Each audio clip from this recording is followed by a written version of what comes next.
Rebecca, are you gonna be okay? Because you got shot, and that tiny little fucking vest is not a body armor vest. Chris. It's a good thing you were wearing your bulletproof vest. Are you high? There's nothing left for us to do here. Let's get moving. Okay. What the? By the way, I already want one of these. Why is this seahorse pissing on me? Just so we're all on the same page. I did not ask for this. Okay, we're good. We're good. We're good. Why are you gonna chug this shit? Oh my god, I forgot he throws things first. Shit. It just beats the hell out of me. Why? Why are you so abusive? This is animal abuse. I gotta call somebody.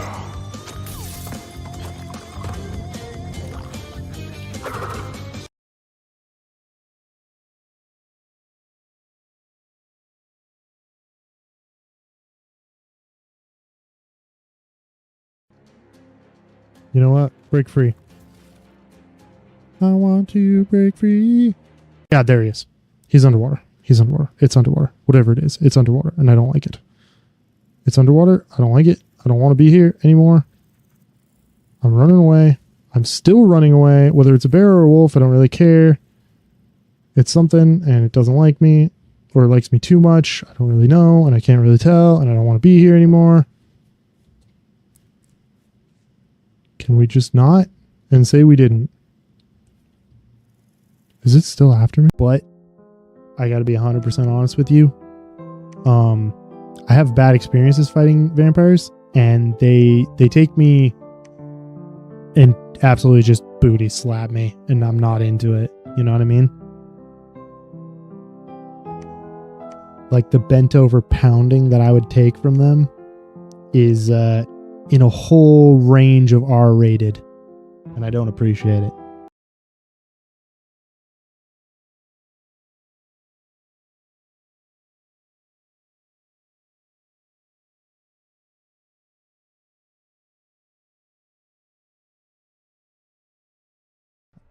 Rebecca, are you gonna be okay?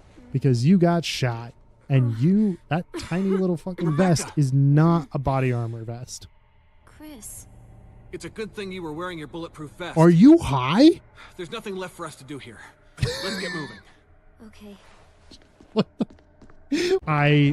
By the way, I already want one of these. Why is this seahorse pissing on me? Just so we're all on the same page. I did not ask for this. Okay, we're good. We're good. We're good. Why are you gonna chug this shit? Oh my god, I forgot he throws things first. Shit. It just beats the hell out of me. Why? Why are you so abusive? This is animal abuse. I gotta call somebody.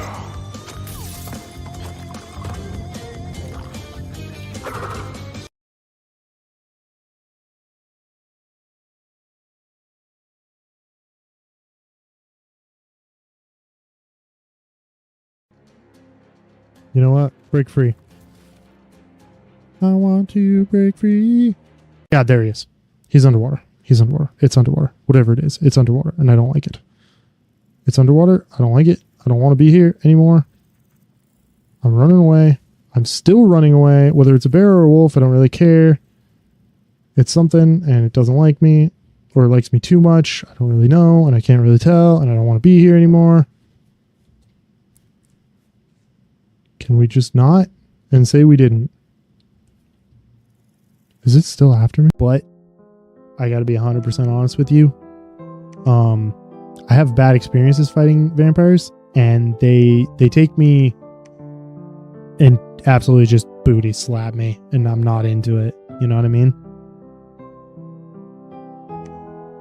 Like the bent over pounding that I would take from them is in a whole range of R-rated, and I don't appreciate it.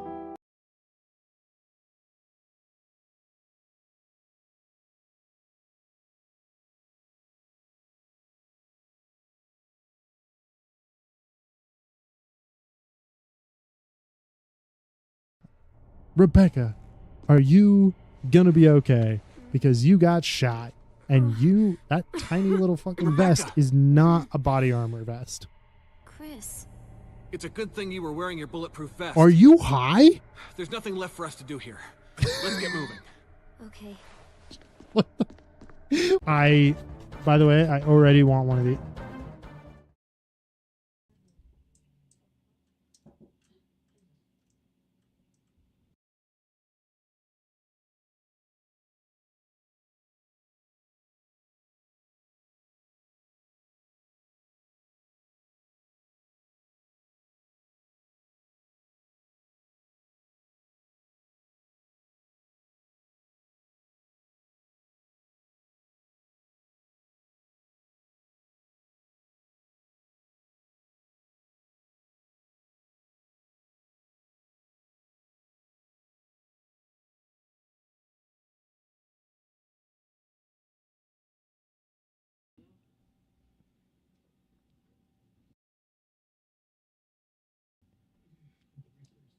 All right. Oh gosh. Let's get that going. Can we even hear that? Oh wait, yes. Now, what about now? There we go. That's what I needed.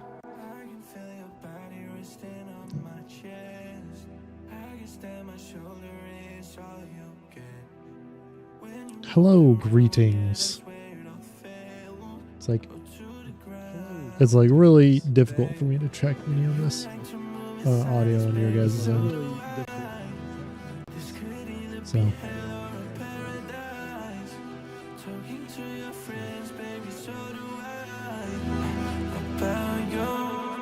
We both know it's too late. I forgot our lives behind. We both know it's too late. I forgot our lives behind. So I cut it in about half, so let's see what that does.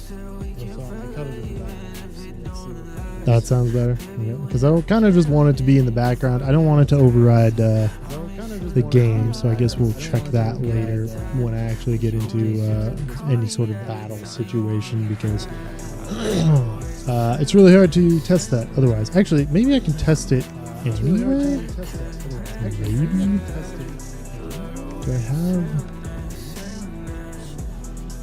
Do I have an old... Let's see. Can I go view a battle? No. That's unfortunate.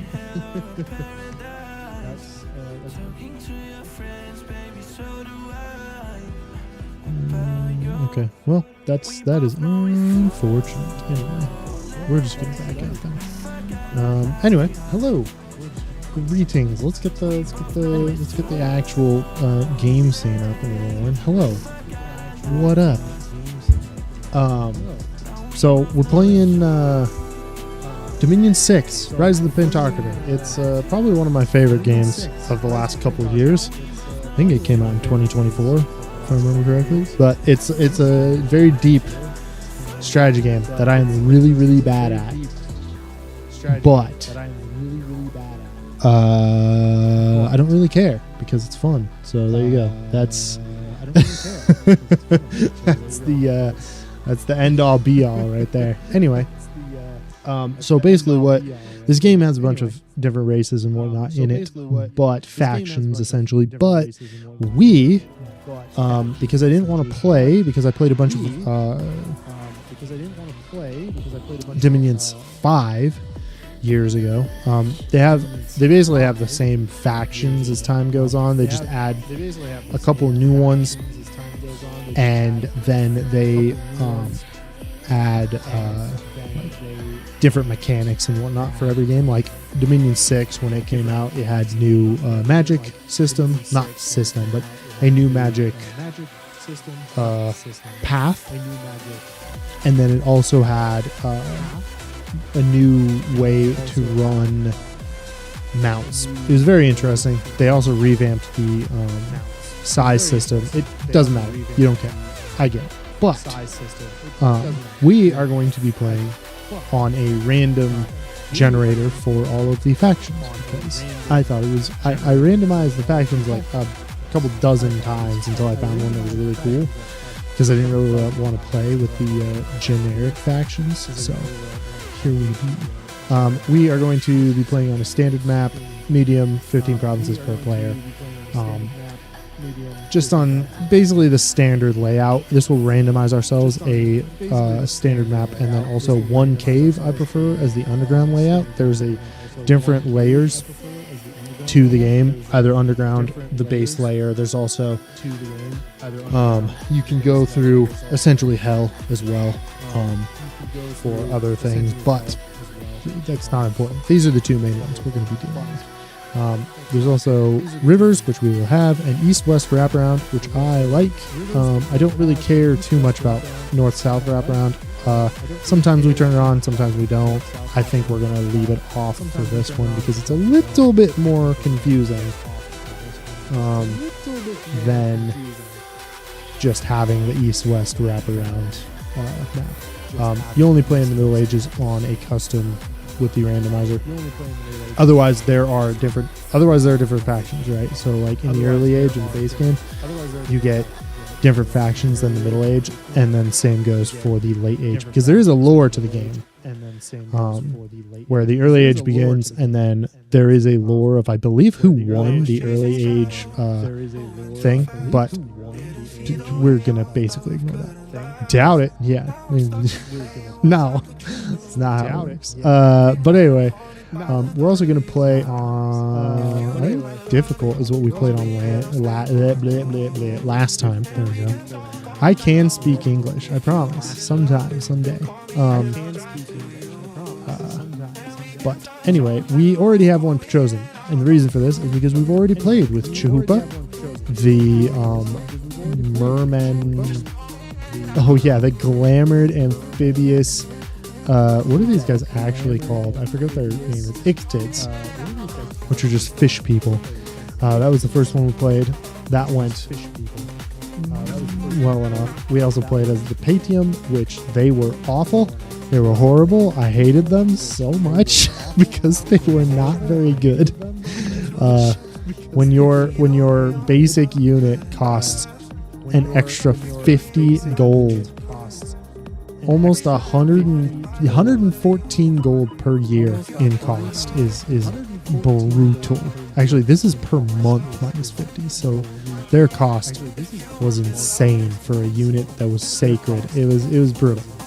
I can explain more of this stuff as we go, but Padium was horrible. Cerium, I believe we did, and it was pretty good.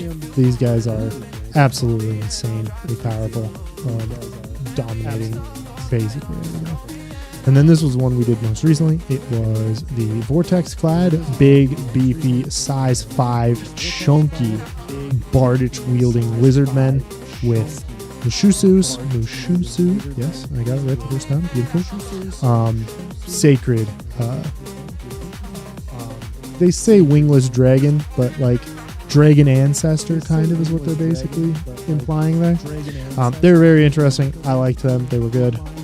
The Mushusus are actually not very good. They're very squishy. They don't have the greatest ability. They're unsurroundable, which is good. Size 8, great. But 150 gold and only one recruit, per turn, made them a little difficult. These guys also had fire and glamour. All of this is not that important, but it is a bit of a reminder of where I've been, so I can kind of remember. But what we are going to be playing is Etawana, the Garnet Dawn. So you'll notice this is the seed right here. And if you ever want to play the same thing as I was playing, there it is. Boom, wham, wham, bam, thank you, ma'am. It's right there. Wham, bam, thank you, ma'am. It's right there. So the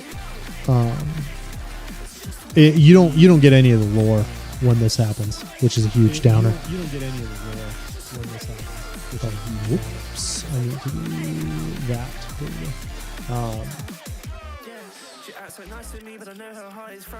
Because of the randomization.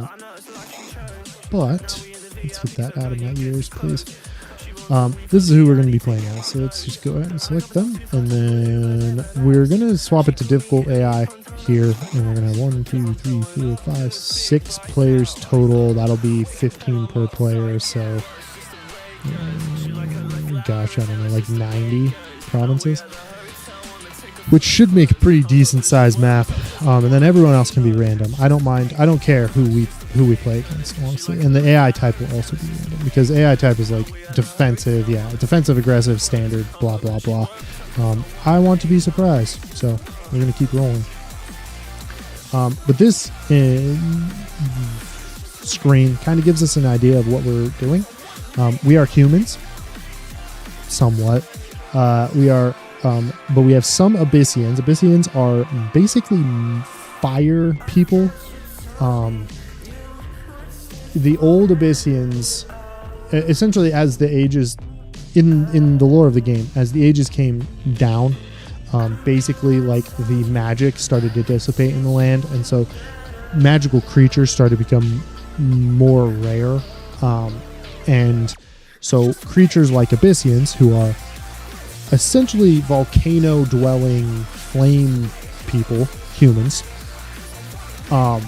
they started to interbreed and intermingle with actual humans, and through some also crazy psycho experiments as well. But we can leave that aside. We're not playing actually as the Abysians who did that.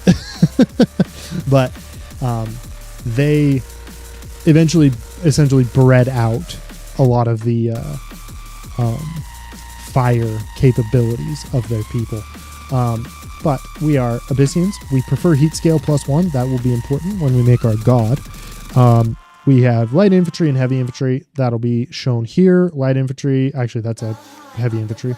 That's also heavy infantry. Where's my light infantry? There we go. Around 14. 10, I think like 10-ish protection.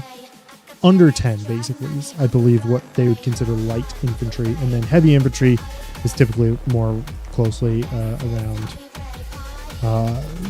light infantry from 3 to 10. Knights have a protection of 20 or more. They kind of consider heavy infantry 15 to 20-ish armor protection, I should say. That's what they called in the game.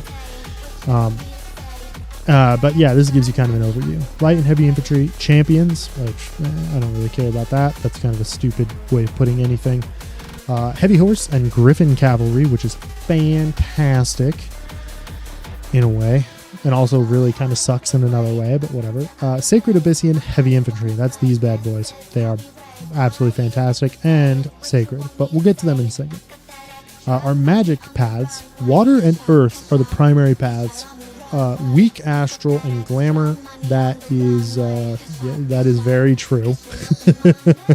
We'll see that in a second. And then it tells us about some of our mages. This is also information that kind of is not very helpful because it doesn't tell us what any of these do until we go down here. It does explain that we have strong priests, which is also very nice, very helpful. There is a kind of bummer with our priests, but we'll get to that when we get to it. And then we have standard forts. We don't have giant forts. We don't have any insane fort stuff, just standard. However, we get a 10% resource bonus from forts, which is going to be quite important for us because we'll see in a second. So we'll go through some of our commanders. We'll go through some of our units. We'll actually go through all of our commanders to take a look at them, but we probably won't go too in depth on some of the units because I've looked through them and most of them are not going to be being used in our army pretty much at all. And that's kind of standard when you play Dominions, is you choose kind of a path of where you want to go and how you want to play. And you end up kind of following that without deviating too terribly much, unless you have to counter another faction, right? So anyway, let's go from left to right. We've got the scout. This is if I remember right, this is kind of an expensive scout. He's a colossi. Colossi are just large humans. Humans typically have size 3. This man has size 4. It's important because it dictates health. It also dictates how much space they take up on the map. All things that I can explain later as we go along that I will not be explaining now. But a scout is a commander that cannot lead troops. So it makes him, he's a stealth though. He's got 50 stealth, and he will be just hanging out in provinces and scouting around the area and trying to uncover what kind of units are in there and whatnot. Very simple. You understand what a scout is. Colonel is our relatively cheap 70 gold, 27 resource, 1 recruitment point, bottom of the barrel commander. These guys are actually kind of blessed in that they start with a commander with 100 leadership, which is your baseline for getting +1 morale bonus for up to 3 squads. This right here allows you to have 3 squads without incurring a morale check penalty. So that's very nice. And they are also kind of blessed in that their baseline bottom of the barrel commander can lead a small amount of undead and magic troops. A lot of factions just don't get this at all for their low level commanders. Usually undead leadership is reserved for mages that have death magic, and magic leadership is reserved for mages in general that don't have death magic. I don't think death magic mages get magic leadership. I don't think that's a thing. They get one or the other. But yeah, so this is a pretty decent 70 gold, 27 resource, 1 recruitment point unit. He's going to be, if we use them, if it's a big if, then he would be used for ferrying large amounts of infantry from location to location for reinforcing front lines and whatnot. The general is decidedly better and also worse at the same time. So 200 gold cost versus the 70. Yeah, that's a bit brutal. But he's also on a griffin, which is why he costs so freaking much gold. That's why he costs 80 resources. The 2 recruitment points, who cares? Like, that's not that important. Because you get 2 recruitment points per if you have I think if you have a decent level fort. I don't think Palisades give you 2 recruitment points. I don't remember, but I don't believe so. I may be wrong. It's been a long time since I played this game. He has 150 leadership though. That is very good. 2 morale bonus for up to 4 squads. Morale is important. Is going to be very important. So that's very good. He also has inspirational, which gives another morale bonus to all units that he leads. On top of that, he's got magic leadership of 50 and undead leadership of 50, making him really quite interesting, but incredibly expensive. And he also has fire resistance because he is an Abyssian on the back of this. That's what his red skin is for. He's an Abyssian. And also Wasteland Survival. If I remember right, Wasteland Survival, yeah, you don't take as much supplies to feed. But we will probably not be using the general. And you'll see here in a second why. Now, next we get into a priest. Priests are useful for multiple things, and we have what I believe is a relatively cheap priest. Priests can build temples. A certain amount of temples gives you more ability to recruit sacred units. Sacred units are the backbone of almost every army, almost every faction in the game. Sacred units can be blessed. You can give them lots of extra bonus stats and whatnot as the game goes on. Because as you capture, the whole point of the game is to capture, what do you call those? Thrones. Of the old god. Basically, the idea is that a god ruled the world. That god pissed off because he got bored. A bunch of god chassis, a bunch of creatures and beasts and powerful mages and all this fun jazz decided they wanted to be a god, and so they took over a country and started to make them fight other countries until they captured these thrones, because the thrones allowed them to ascend to godhood. That's essentially what the game and story is about, right? So you need to capture thrones. You can only capture thrones with priests. You can only capture thrones with level 3 priests or high, or not or higher. I think max is level 3. I could be wrong, but I believe max is level 3. But you can only capture thrones with a level 3 priest, your god, or your prophet, which when you prophet somebody, they automatically become a level 3 priest. So that doesn't really matter. But what does matter is that you can create temples with any priest, and temples give you power. They allow you to recruit more sacred units. They also push out your dominion, which is very important for later. I'll explain that more, but priests are going to be very useful, and cheap 70 gold priests are going to be quite useful. He also has forest survival, which I don't care about. He is sacred, which makes him cheaper. Sacred units cost, I believe, half what a standard unit would cost.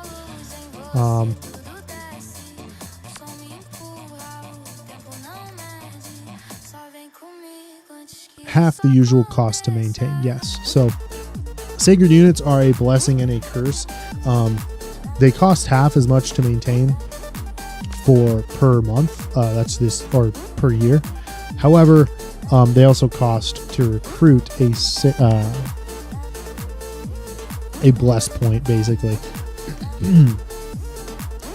However, you know, you're not going to be recruiting multiple of these every single turn unless something goes horribly, horribly wrong. Okay, but a cheap priest is always nice. He's also young, which is well, quote unquote young. He's 33, but his max age is 50, so he doesn't get any debuffs yet. That is a thing you have to worry about with priests, especially as they get older. Same with mages. The more powerful the mage that you have with the same chassis, like Abysians don't live that long. And so the stronger mage you have, sometimes you end up with mages who get really, really old, and then they will get diseased and die because of it. So this is the next commander is our spear commander. Okay, we got 140 gold, 37 resource, 2 recruitment point commander. He is basically the chassis of our infantry. He is already a priest, level 1, which means he can bless units on the battlefield. Already very nice. He is sacred. He has fire resistance because he is an Abyssian. The red skin, again, as we said. Wasteland survival. Fine. Whatever. We will probably have more wastelands just because of the simple fact that we are a hotter faction. Right? That's how that works. The more heat your faction wants, essentially, the more you lean towards wasteland versus things like swamps. I believe is the opposite of that. Actually, swamps can happen in heat. I forget what the other one is, but it doesn't matter. But he also has 150 leadership, 50 magic, and 50 undead leadership, just like the Griffin does, but he's considerably less expensive. And he still has inspirational 1.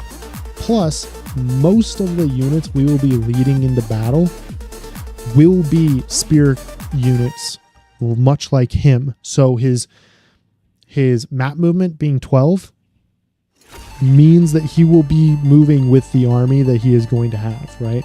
Versus it's like the Griffin here has a map movement of 16. It's like, great, he can move farther. Fantastic. But he's going to be leading infantry troops who have a map movement of 10. So it doesn't really matter. He can only go as fast as the slowest unit in his army, right? So it doesn't really matter. So this guy will probably be the bread and butter of our actual generals leading troops, at least for a while. I have a plan to kind of transition into something else, or maybe use somebody else's mages, and this man might just continue being our general. But the reason I don't want to use this guy as our standard unit is he does not have inspirational, and he doesn't have the +1. So he loses out on 2 morale for the army that he leads versus our spear commander.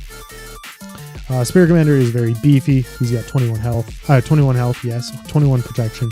16 magic resist. 17 morale. above average stats in basically everything else except for combat speed, where he is super slow. He is very expensive on resources, understandable. He isn't hitting old age yet at 45 for maximum and 39 for his average age. You'll actually be in a bit of a range for age. This doesn't actually show the actual age he will be recruited at. It shows a range. I believe it's like plus or minus 2 or 3 or 5 or something. I don't really remember. But yeah, that will be our, probably you'll see a lot of these guys, I think. All right. Depending on how well this game goes. Next, we have a priest, a better priest, a much more expensive priest. I don't really care about this unit. Priests at level 2, as far as I'm concerned, are not all that much better than level 1, unless you are dealing with his divine magic. Blessing is the one I want. Okay, first and foremost, blessing is good. It's great. However, there is a level 5 and level 4. Wow, that's crazy. Anyway, for sacred magic, I didn't know this. Anyway, blessing blesses troops. It allows your units to go from sacred to actually blessed, so they get their bonuses. Otherwise, they don't get any bonus unless they march with the god themselves. Any unit that fights in the same battle as your god will get blessed. Period. You don't have to cast any magic or anything. They will automatically be blessed, and life is good. Banishment is one of the abilities that's useful because it attacks undead directly. It does pit it up against their magic resist. So magic resistant undead can really be a problem in the game. Servant of Courage, great. That's also kind of useful. It makes it so that you give morale to your units. Smite Demon is something to kill demons. This seems pretty simple. Holy Word, stun a sacred enemy. Yeah, great. Divine Bolt to attack an enemy. Okay, I just don't seem to find that Sermon of Courage, Smite Demon, Holy Word, or Holy Avenger are typically all that useful. Sermon of Courage is definitely the most useful out of the tier 2s.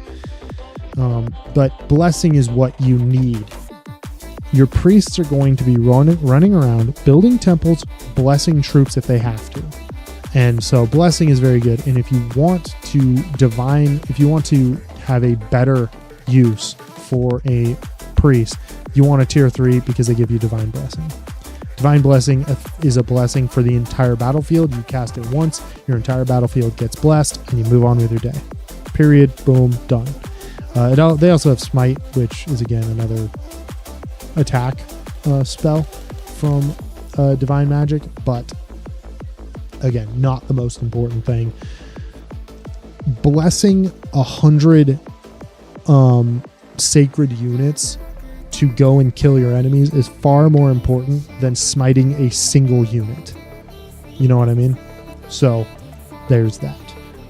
Now, so this guy probably will, I will almost guarantee never recruit this man. He's double the cost to the other priest. He doesn't really bring much else to the table other than Sermon of Courage. Yeah, you know, unless it's becoming a major issue, which I do not think it's going to be an issue. Sermon of Courage is not going to be a notable problem for us. Morale. Now this guy is an absolute mixed bag. He is a priest level 3. Priest level 3s are very useful. They give you Divine Blessing. They also give you the ability to claim thrones. So that's really cool and really, really useful. However, he's 250 gold and he's recruitment points 4. You only get a maximum, I believe, of 2 recruitment points for commanders per fort. So this is a slow to recruit unit. It will take 2 turns to get this unit at a cost of 250 gold. 2 turns, plus he's old. Old age means that basically you have a chance to become diseased. And then once you are diseased, and you also lose stats here. But once you are diseased, every month, I believe, once you hit old age, you have a chance to become diseased. And once you are diseased, you slowly take afflictions until you die. So that kind of sucks. Yeah, not great. He also has minuscule HP because he is a... Oh, it doesn't say what he is, but he's a pygmy, I think is what this race is called. I don't remember. It's not all that important. He's a size 2, so he has lowered health. And 6 HP will not live very long once he becomes diseased. Let me put it that way. So he's kind of a mixed bag. Hopefully we can keep him alive, but I don't really have access to nature magic unless I make it with my god. So we may explore that a little bit to try to help, but that's kind of just is what it is. Now we get into actual mages. Mages are going to be also kind of a mixed bag for our faction. This guy is a Abysian, so he gets naturally the fire resistant, wasteland survival. He's also ambidextrous, does not matter. This man will never see frontline combat unless in the most dire straits, and he will most likely just instantly die. Period. End.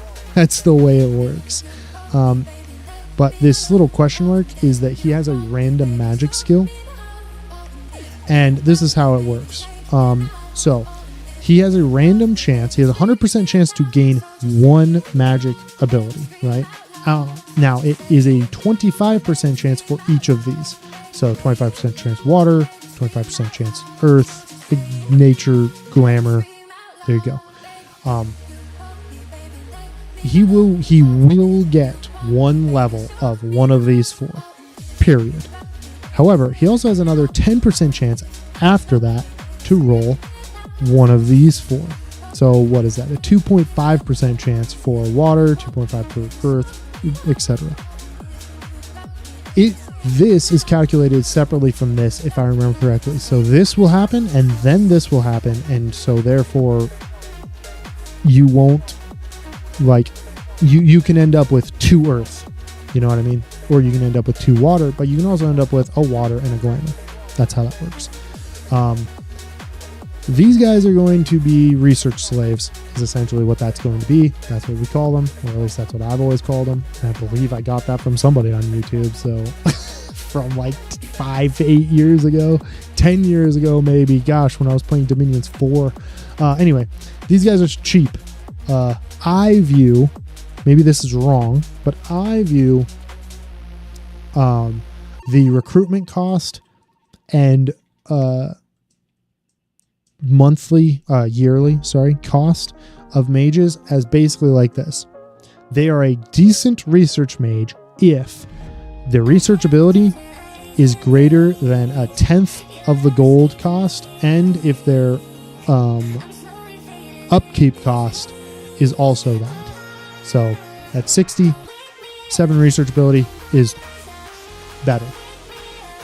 It's pretty decent.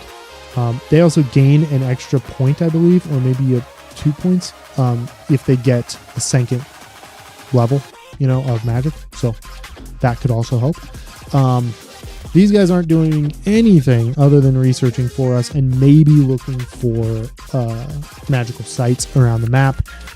If they can get, like, if I get like a water, nature or something, maybe they'll go out and search for magical sites. If I get 2 separate magic paths on one relatively early, that might be a thing for them to do. But this guy is, we're going to be recruiting a lot of these guys, but they are not going to be going on the map and doing much of anything other than researching for us to push our magic. But we'll see a ton of them. Lots and lots and lots and lots and lots of them. We also now have the Vassal of Divided Songs. I know, what a name. What was this guy called? Incipient Garnet Ocean Ward. Like, the randomized names are ridiculous. Anyway, this is a pygmy, right? This is a little tiny pygmy dude. Yes, this pygmy, there he is. I knew there was a word here. Is hanging out on a giant rat. Like 10 out of 10. I love this idea. They're not very good when you actually have infantry that look like this, that are like spearman pygmy on top of a giant rat charging enemy lines. They're not very good. They are awful. But the idea of them is fantastic, and I love it. 145 gold cost, 3 resources, 2 recruitment points, only 1 per turn, right? This guy's also only 1 per turn, but he is much cheaper. 145 gold cost is too much for this as a researcher, so he will not be a researcher. That's just the way it is. 11 research ability for 145 gold cost plus 108 gold per year. No, get fucked. That's not happening. But he has I believe the only access to astral magic that we have in our entire faction. He has water, astral, and glamour as guaranteed. Every time you spawn one of these, that's where you'll get. Fantastic. Glamour's, in my opinion, I like glamour. I think that blur is a pretty good combat spell, but you do need more than 1 glamour to make use of blur. However, I do believe that you can craft items to up glamour relatively easily, so we might actually look at that once we're kind of rolling here.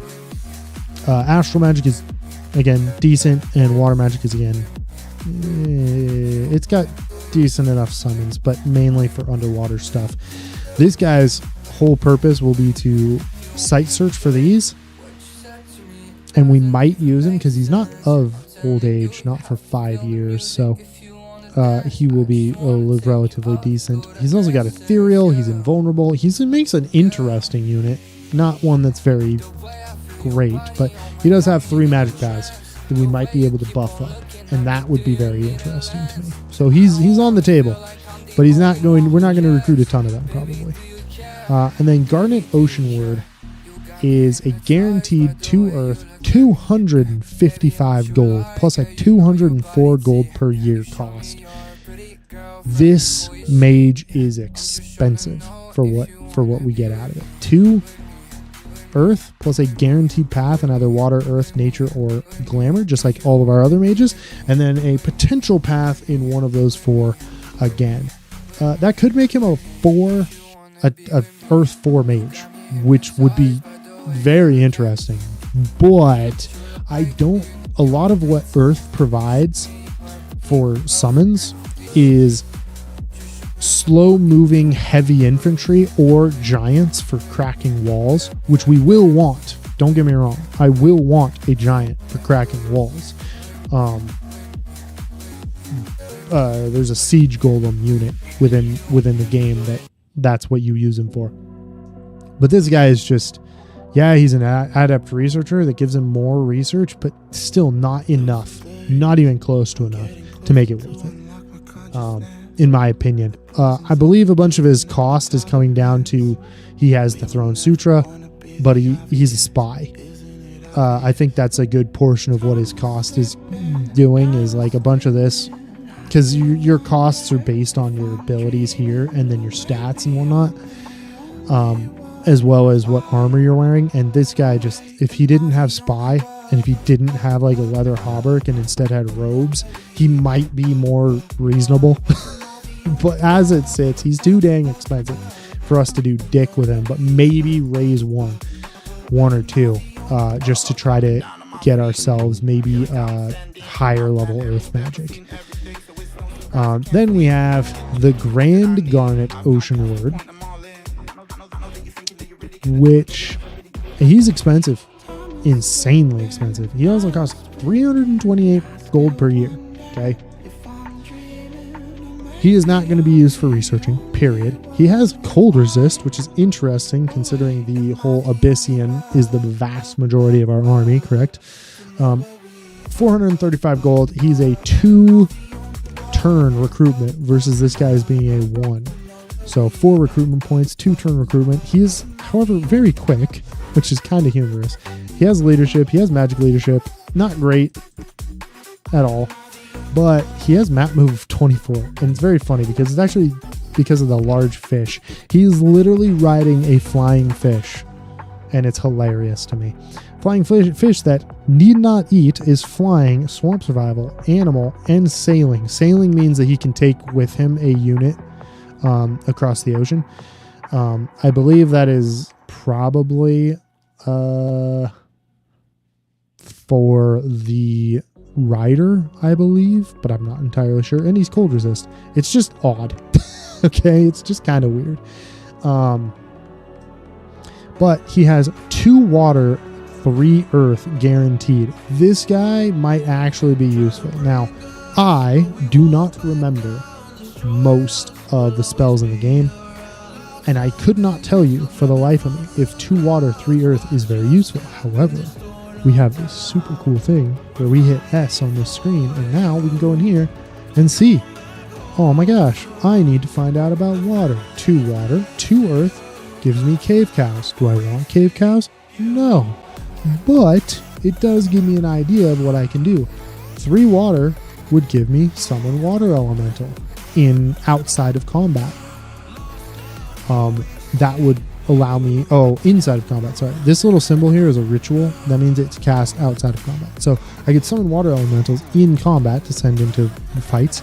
This would be literally the lowest use of this unit.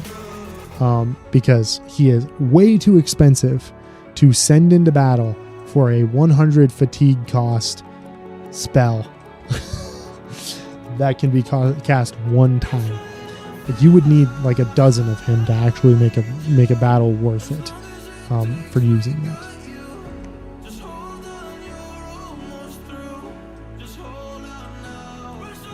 There are other things, however, things like Shark Attack, which could bring in, yes, sharks to kill enemy units, hopefully not actually be a problem. But the main thing would be things like Bishop Fish. Bishop Fish is fantastic because Bishop Fish allows you to, if we didn't have tier 3 divine mages, you could summon a Bishop Fish to do it instead, because Bishop Fish is a level 3 divine mage. But yes, so you can look at what we can do here, and if I swap to Earth, we have Summon Cave Crab, right, for Earth and Water. And this is just in Conjuration, by the way. We can go into Alteration to see anything, which he can't, but same. But he would have tier, 2? Water? Tier 2 Water and 3 Earth. So you would go in here, tier 2 water. You can also buff up the water abilities of your people by giving them certain items. It's very much a much more in-depth game than you think of when you first play. Things like Rust Mist in combat, which makes the armor erode.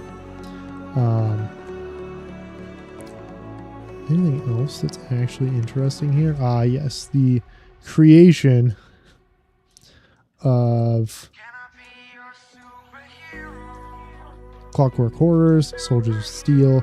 The one I would actually care about is Siege Golem. Siege Golem is the one I was talking about. It's a 3 earth spell, which we could do once we get to level 8.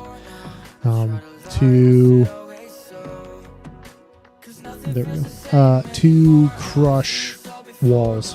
I think they have a siege bonus of 100, which means you'll crack forts really fast if you put one of them in there. We also have a special one, Living Mercury. I believe that is a special kind of water elemental, I want to say. But it might be useful looking into that. He's a little overqualified for it, but, whatever. Conjuration would hopefully mean that we could maybe summon somebody. But regardless, Living Mercury would still be a thing we could do. Also, there was Claymen we could craft. Claymen I guess they're interesting enough if you need the infantry. But we don't really, as you'll see in a minute, we won't need infantry. We got infantry. But so they might be part of the faction, part of the equation here. Let's hop into the infantry, the actual soldiers that we can hire. Okay, we'll start over here. We won't look at too many of these. I do not intend to hire any of the human-bred champions of any kind. They are relatively high resource, low HP, size 3. Gold is cheap, right? Like, that's totally fine.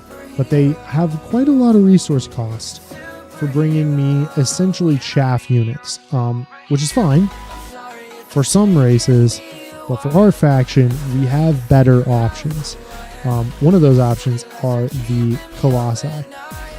We're not probably going to hire any of these ones, but I am debating on a build where we hire these ones. These are Colossi. Colossi are larger, they have more health, they have better strength, so they hit harder with this 20 and 22 damage falchion versus a 16 damage short sword or a 19 damage falchion versus 20 and 22. They're just better. They are size 4, bummer, but the reason we would hire them is to kill enemy units as quickly as humanly possible, right? That would be the goal. So they are something I'm debating on. They are combat speed of 13, which is not super fast, but it's faster. I mean, these guys are combat speed of 6. They're half the speed. So not great. But these guys have ambidextrous, so they actually don't get penalized for having 2 weapons, which if you gave 2 weapons to a unit that doesn't have ambidextrous, they would get penalized by their attack skill, and I believe their defense skill, but I know their attack skill. They have protection of 9, not great. Makes them light infantry, makes them pretty easy to kill. But the goal would be to essentially use them to slaughter light armored infantry, or get them to attack squishy mages or commanders that are not exactly beefy heavy infantry commanders, right? That would be the goal, to use this guy. Ideally, use them to kill archers, squishy mages, and commanders. That would be the goal. The other thing, like I said, we're kind of just going to skip over all of these Colossi because I don't plan on using them. There's nothing in here that makes me care too much. Like, giving higher protection and a shield to a Colossi in exchange for getting rid of his second weapon defeats the point. I want him to kill as quickly as possible. Having 2 attacks means he can kill twice as fast. Great. But we're going to look at the human-bred knight. This is the other option instead of the Colossi. The knight, let's look at Colossi for just a second. 20 gold, 19 resources, 13 recruitment points. We will lose a lot of these if we recruit them. Okay? Just because of the simple fact that he doesn't have enough protection or health to really stay alive for a long period of time. Ideally, we keep him out of main combat against infantry, and we just have him slaughtering archers and mages and commanders, and we won't lose nearly as many of them as we potentially could if we use them as a true front line. The true front line of these guys would be not great as far as I can, as far as I can surmise. They'd be pretty well slaughtered. I mean, they do a lot of damage, but we'd have to replace them very, very, very, very, very much. The other option would be the Destrier, the human-bred knight. He has a cavalry trident, and he rides a horse that gives him a hoof attack. He also has a much higher combat speed. The reason why I'm a little bit hesitant about this guy is you can only fit 2 to a square. Maximum square size is 10. So you can only fit 2 to a square because his size is not 3. Okay, his size is 5. The 5 counts the horse. So if the horse dies, then he will take up 3 size. But until the horse dies, he is considered the larger unit on the map, which would be the horse. So these guys are a more expensive version of this, essentially. They're faster, yeah, true. Don't really care, though, because our actual sacred unit that we will be using is incredibly slow at speed 4. So it doesn't really matter. I just need them to be faster than him. But they have high defense skill. They're going to last in combat quite a long time. High defense skill, high, not high, but pretty decent protection. Not great hit points. The Destrier actually has better protection and hit points. These are considered two separate units, by the way. But he doesn't hit very hard. And my entire point of having a flanking unit is to kill the enemy commanders as quickly as possible. So that's why I'm leaning towards more of the Colossi. Is because I'm hoping that they can kill fast enough to save my front line from dying horribly, essentially. And fast enough to save themselves from dying horribly, really. But it might be one of those, we start with the Colossi and then transition into the human-bred knights. Or maybe we don't get any of them. Maybe it turns out that we get really good research right off the bat, or we find some Amazons or something like that, like an indie unit that can supplement our main armies. Who knows? But the Destrier is expensive. 35 gold, 52 resources, 43 recruitment points. It's a lot of money to pay for a unit that I'm not 100% sure is going to recoup their costs, if you understand what I mean. They are fast, though. That is the bonus. They're super fast. They'll get into the back line and slaughter them. Next, we have the human-bred champion. This unit, I tell you.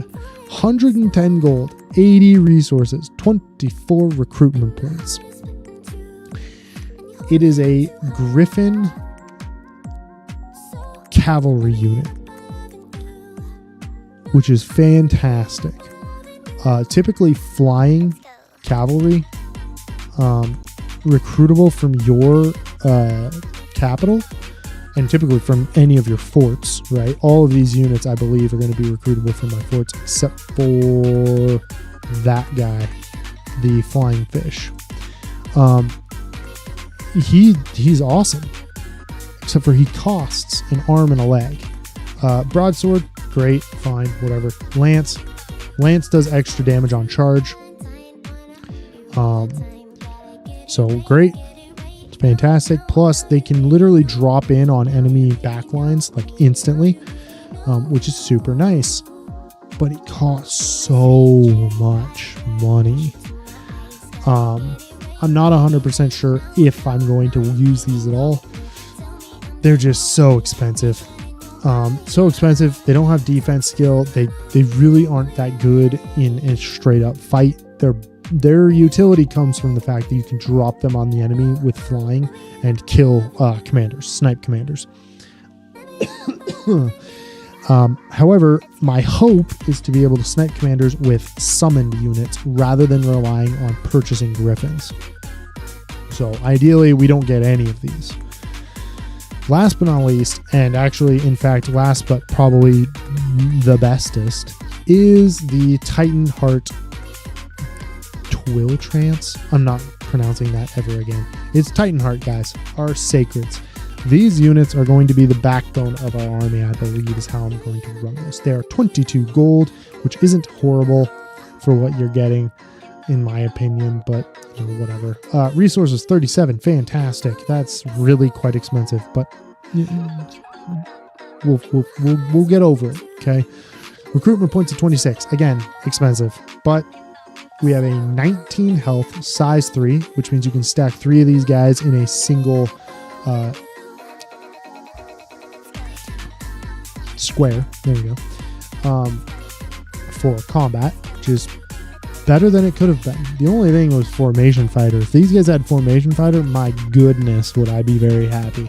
But they are size 3. They have 21 protection.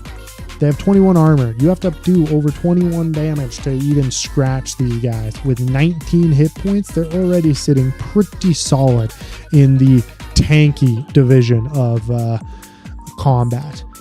They have magic resist of 16. Average, I believe, is 10. So you're looking pretty good at 16 magic resist. 15 morale without any buffs from leveling up, without any buffs from their commander, without any buffs from any of that, or from being actually blessed. 15, that's pretty good. Strength of 14, good. Attack skill 13, also good. 10 is average for all of these, by the way, I believe for human size units. So a defense skill of 11 is still above average, even though they're, I believe, their full plate and their helmet give them a minus defense skill, but their kite shield gives them a pretty significant defense skill bonus. Bam, right there. Shield parry +6, armor, blah blah blah blah blah. Don't really care too much, but weapon defense modifiers, you get it. These all impact how well their stats are, because he gets basic defense skill of 12. So these guys sit pretty decent. Okay, they are insanely slow. They're packing a long spear at length 4. The longer the length weapon, you get repel bonuses. Repel basically works that if there's a shorter weapon attacking a longer weapon, the longer weapon has a chance to repel the shorter weapon. And if the shorter weapon unit wants to continue to attack, they have to roll a morale check. Even if they pass said morale check, they then have to take a point of damage and to then roll whether or not they hit with attack skill versus defense skill. There's a lot of dice rolls happening, by the way, in the background once this game starts actually figuring out combat. But this unit will be the backbone of our army. Not insanely expensive in terms of gold cost, a little bit high in resources, a little bit high in recruitment, but all around a sacred, fire resistant, long spear infantry that is going to have 21 protection, 19 health.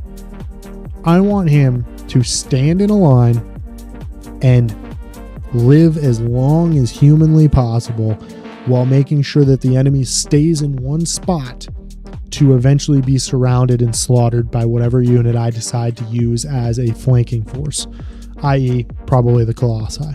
That is the game plan here. So next we get to this screen, right? This screen is basically how you want to create your god of Etawa? Yeah, heck yeah, I do. So you choose a god chassis. Any of these are your god chassis. You can choose whichever one you want. Typically, I think that it is a good idea for people who haven't played too much of the game, in my opinion, to start with one of these on the Dominion 4 level. Because by the way, if you right click, you get to look at you get to inspect the unit that is there, right? Left clicking selects, right click inspects. They all have the Dominion strength, the magic paths that they have, the research, blah blah blah, all their other abilities like Fortune Teller 33 is quite useful. Fortune Teller allows you to avoid bad events. You can just straight up prevent them. He's got Spirit Sight. He's also blind. Spirit Sight gives him the ability to see invisible units and have dark vision, whereas blind means that he cannot see unless he has Spirit Sight. But he also gets to avoid things like darkness as a debuff, which is very useful in certain scenarios. He's also an inept smith because it's literally a freaking fountain, and an innate spellcaster because, again, fountain. He's also inanimate. He can't go anywhere without magic.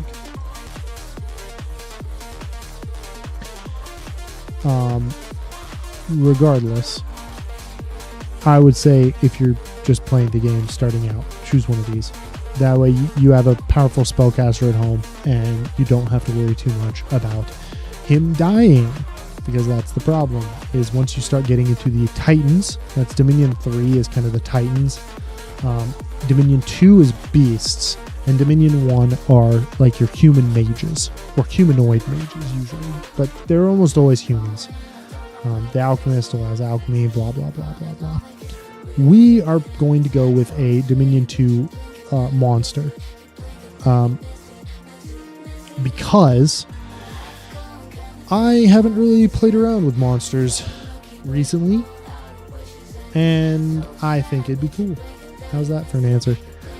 Also, we don't need a really insane bless to make our faction, our country work.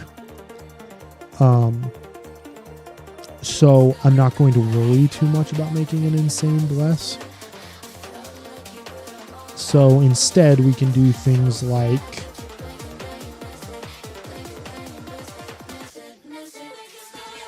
use Solar Serpent. We can do things like use the Solar Eagle, or potentially the Golden Lion, or even the Wadget. Now, I was playing around, and I think it's really difficult because I want air magic access. Okay, the reason I want air magic access is because I want to be able to make flying units so I can ambush enemies and kill their mages. And to do that, flying units are going to be the best option. So I was debating on the Solar Eagle. The other option is going to be the Golden Lion. And the reason why is because he has access to fire. Fire is, the reason I want fire is because a lot of our units, especially the units we're going to be using a ton of, are fire resistant, right? Well, the issue is we have no access to fire. So it leaves out an entire section of magic that would be very useful to us, because dropping meteors on an army, or heat from hell is a spell that affects the entire battlefield and basically burns everyone alive. That's super useful if you have fire resistance. But we don't have access to fire magic without our god having access to fire magic. So I would like to do fire magic. This god is also a pretty good combat chassis with 152 health. He does have dark vision, which is, neither here nor there. It doesn't really help us too terribly much. I was hoping for something like Spirit Sight, which would be cool, or Unsurroundable, which would be even better. But he has Bite, Claw. He's got 3 attacks, which is pretty good. They're all magic attacks. Most of your gods have magic attacks. He is Slash Resist. He's Pierce Resist. He's Invulnerable of 25.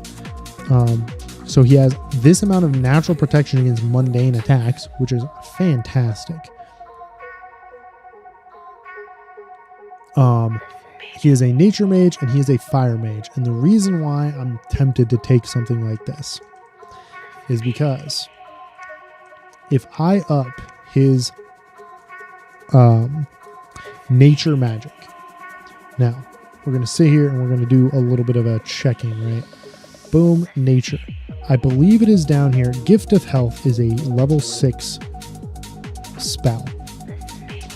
Awaken Tree Lord. I don't remember what Tree Lord does. It is a level 5 spell. Maybe I'll look at that really quick. I have a mod inspector that I can bring up as well. Tree Lord. He will have 4 magic. 4 earth nature magic.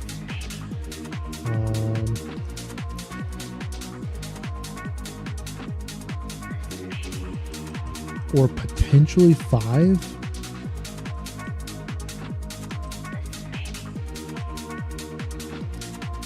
Potentially 5. However, you also need the item for the booster. Let's get that out of here. Nature boosters would require the Thistle Mace, which is a one-handed weapon. The Moonvine Bracelet, which is also not going to be something we can get. Or the Tree Lord's Staff, which is another weapon. If you'll notice, this guy does not have a hand slot. He can only wear crowns or laurels, or he can wear miscellaneous. So you'd have to have an item to boost your magic that is a miscellaneous item to give him any more magic, right?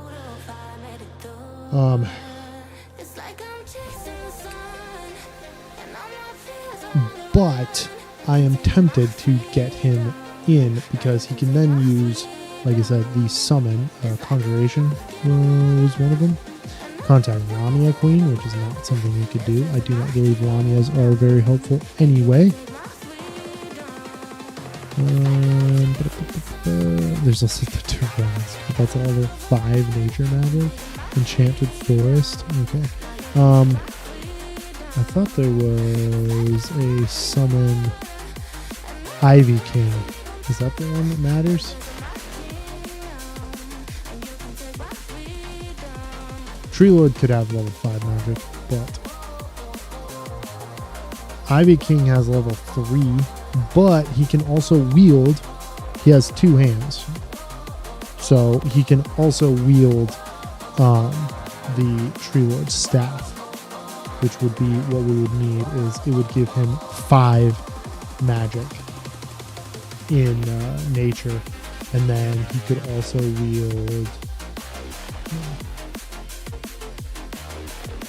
if somebody wanted to give him something else, Tomb of Gaia maybe, but regardless, I want to have access to the spell Gift of Health. So where was that? Ivy King requires 4 nature, and then he could cast Gift of Health would require 6. And I don't believe a Tree Lord has access to the ability to have arms. Item slots is 2 miscellaneous, so no.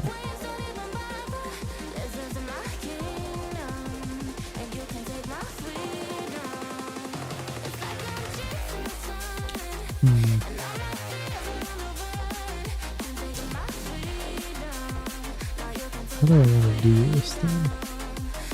I mean, Awakened Tree Lord, I would love to have Gift of Health. It would be very, very nice. Gift of Health basically makes it so that your guys heal dominions. But actually, is that what I wanted? They're heal within their dominion. Is that what I wanted?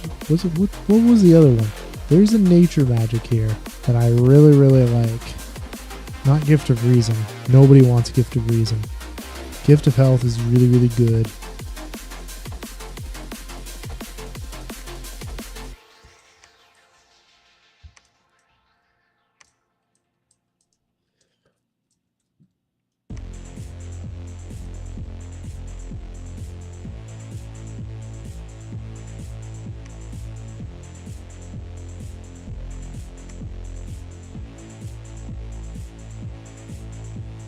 What is Awakened Tree Lord? Guys, with Gift of Nature's Bounty, that is not what I need.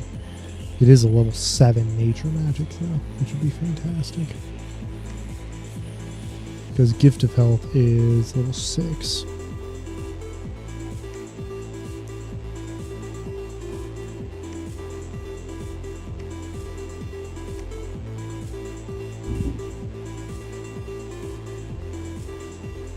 Mother Oak, there it is, level 5 nature. Would give you a ton of nature gems per month, which would allow you to get a bunch of poison units and whatnot. But I guess that doesn't really matter for us, does it? But Gift of Health is super nice to have. But it would cost basically everything I have and give me nothing else. Maybe we don't go with him then. Maybe we go with the Solar Eagle, which was my original plan, is go with the Solar Eagle, bring us up to 5 air magic so that we can summon with 5 air magic you can summon what are they called, the air elemental gods. Basically they're like the leaders of the air elementals, the queens I believe is what they're called. They would be in Conjuration, and it would be in Air, and it would be Queen of Elemental Air, level 5 air magic. And then you can use them because they have level 5 air magic as well. You can use them to summon Great Eagles. And then my plan would be to have the Great Eagles rear attack. You can also do things like that with Wyverns as well. For a little bit cheaper. Well, a lot cheaper. They're just not nearly as good. And you only get 2 of them at a time versus, I think Great Eagles get 10 plus at a time. So you can really just flood enemy. Plus, I don't know if both of these are... he does have Poison Stinger, but I was trying to remember if they're both animals rather than magic creatures. But I think the...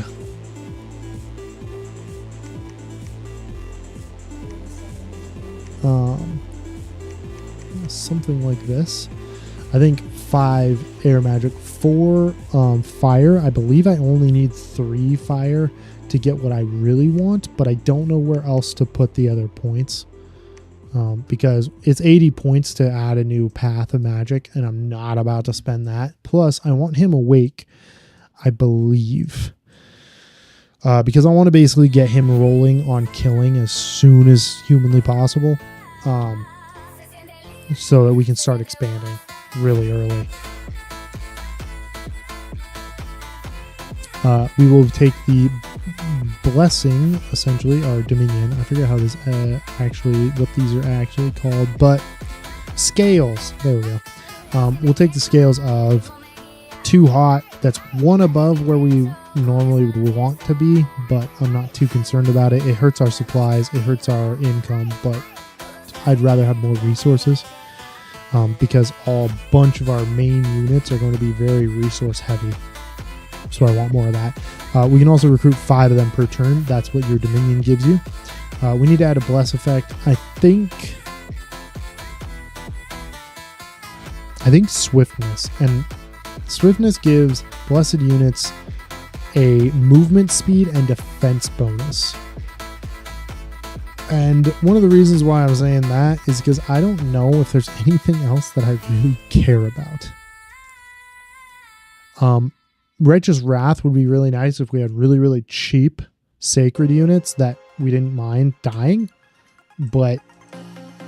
or else it's not really going to proc very often. But ideally for us, our sacred units don't die. Basically ever would be very, very nice. Inspirational Presence for bonus morale. I mean, fine. It's not super necessary. If we had worse commanders, it'd be something, but our commanders are pretty good. So I say Swiftness to make our units move a little bit faster and have a little bit more defense skill. Keep in mind this will also affect any sacred units we summon as well, because several summons are also sacred. So hopefully that will help them stay alive a lot longer, or a little bit longer anyway. So we'll take that Swiftness. It's a super bummer because in air magic there's a bunch of things for like archers, precision, I believe, not awareness, far shot. Where is that? Far shot right there. A bunch of those are for archers, and we have no access to archers, and I'm not going to plan on having access to, like, the odds of me getting early on enough to make it matter sacred archers from someplace that would actually be useful, it's pretty non-existent. All right, it would be super nice because we could enchant the arrows with fire and shoot them, and our infantry would have fire resistance. They have so that the fire damage wouldn't hurt them. You'd give them fire resistance. It would be a whole build half on itself, but we don't really have that. So instead, we're going to take fire resistance. We already have fire resistance, but it's only 15, I believe, on our units, and that's just not enough to, if we actually start dropping serious fire spells on anything, that's just not enough. 20 makes me feel a little bit better about it. We have one more, and that's just going to go to superior morale. I'm not going to worry about precision. I do not care. Superior morale, just give them one more morale point. Basically, so we just use up the blessed points that we have here. Like I said, I want him awake. Normally, I'd go with imprisoned or dormant. and make a really beastly guy. But as of right now, I'm kind of just going to go with this because I haven't played around with having my god alive at the beginning of the game very much. And so we're going to do it. It's probably not nearly as effective as it could be. I also don't want to run any negative scales. I'm already running heat rather than standard for us, so that's already a negative scale. I don't want to do something like this, which would kill our population.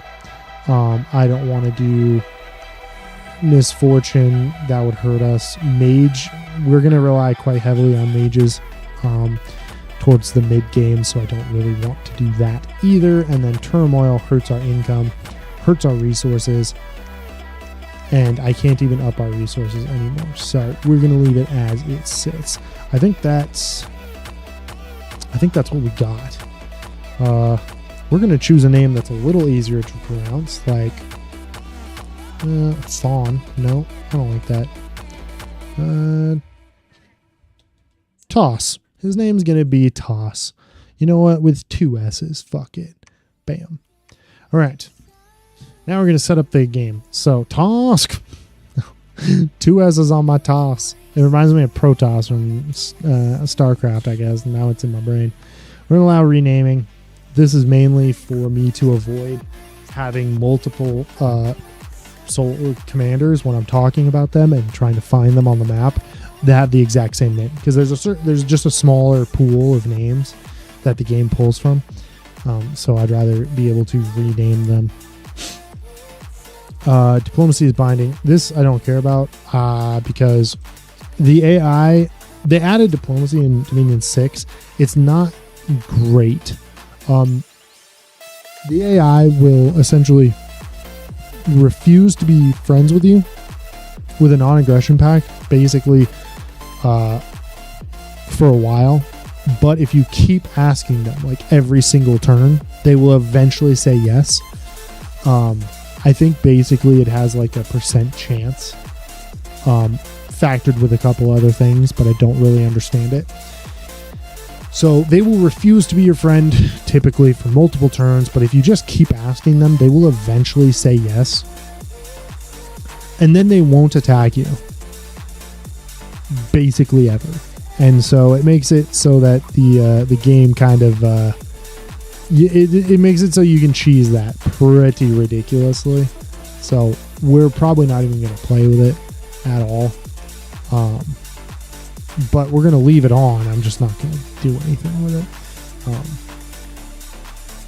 And then there's another thing. Random start research. Yes, that's great. That's fine.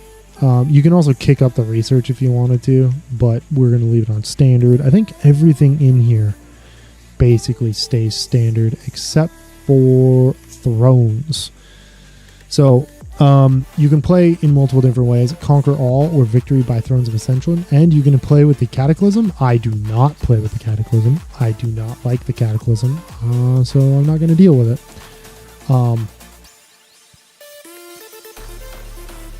It basically cuts down the length of the game. Tries to, anyway. I don't care for it. If I'm going to win, I'm going to win. If I'm going to lose, I'm going to lose. Let's just let the game last as long as it has to. You know what I mean? But Conquer All is also the other option, is you have to kill every other Pretender God, which I don't want to do. I'd rather just win by Thrones of Ascension. Thrones of Ascension are down here, but essentially we're going to throw on, I think, 1 level 3 throne. We'll do something like, we'll have 1 level 3 throne, because I don't really care to have that much. I mean, there's 6 players on the map. 90. Yeah, that comes out to 90 provinces. 1 out of every 10 provinces being a throne. Is that right? 1, 2, 3. Yep. So, yeah. 1 out of every 10 provinces being a throne. Seems reasonable, right? I mean, how many Throne of Ascension points would I actually need to win, though? There's total number of 13 points. We would require 8 to win. which would require us to get all level 1s and at least one level 2 throne. Or do we want 7? No. Which would require us to get just over half.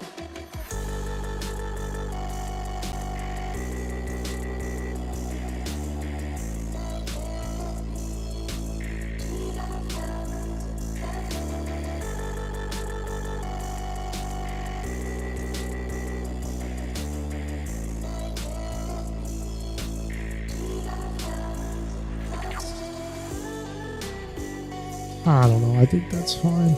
Actually, you know what? I do have a Control L. So I can load the settings I normally play with. Holy buckets! That's so many. Shit, I do not want to do that. Let's kick that down. That's ridiculous. I didn't realize how many I freaking normally play with. That's so many thrones. Holy hell. I mean, I don't want none, but like, good lord. What is that? Throne Ascension point 23 required. Let's make it 13, so we still have to require over half. And we would have to require at least 2 level 2 thrones or 1 level 3 and a level 2 to win. Even if you got all the level 1s. Does that make sense? That would be 6 points here. 8 points there. 6 and 8 is 14. You'd take it if you took all the higher level ones.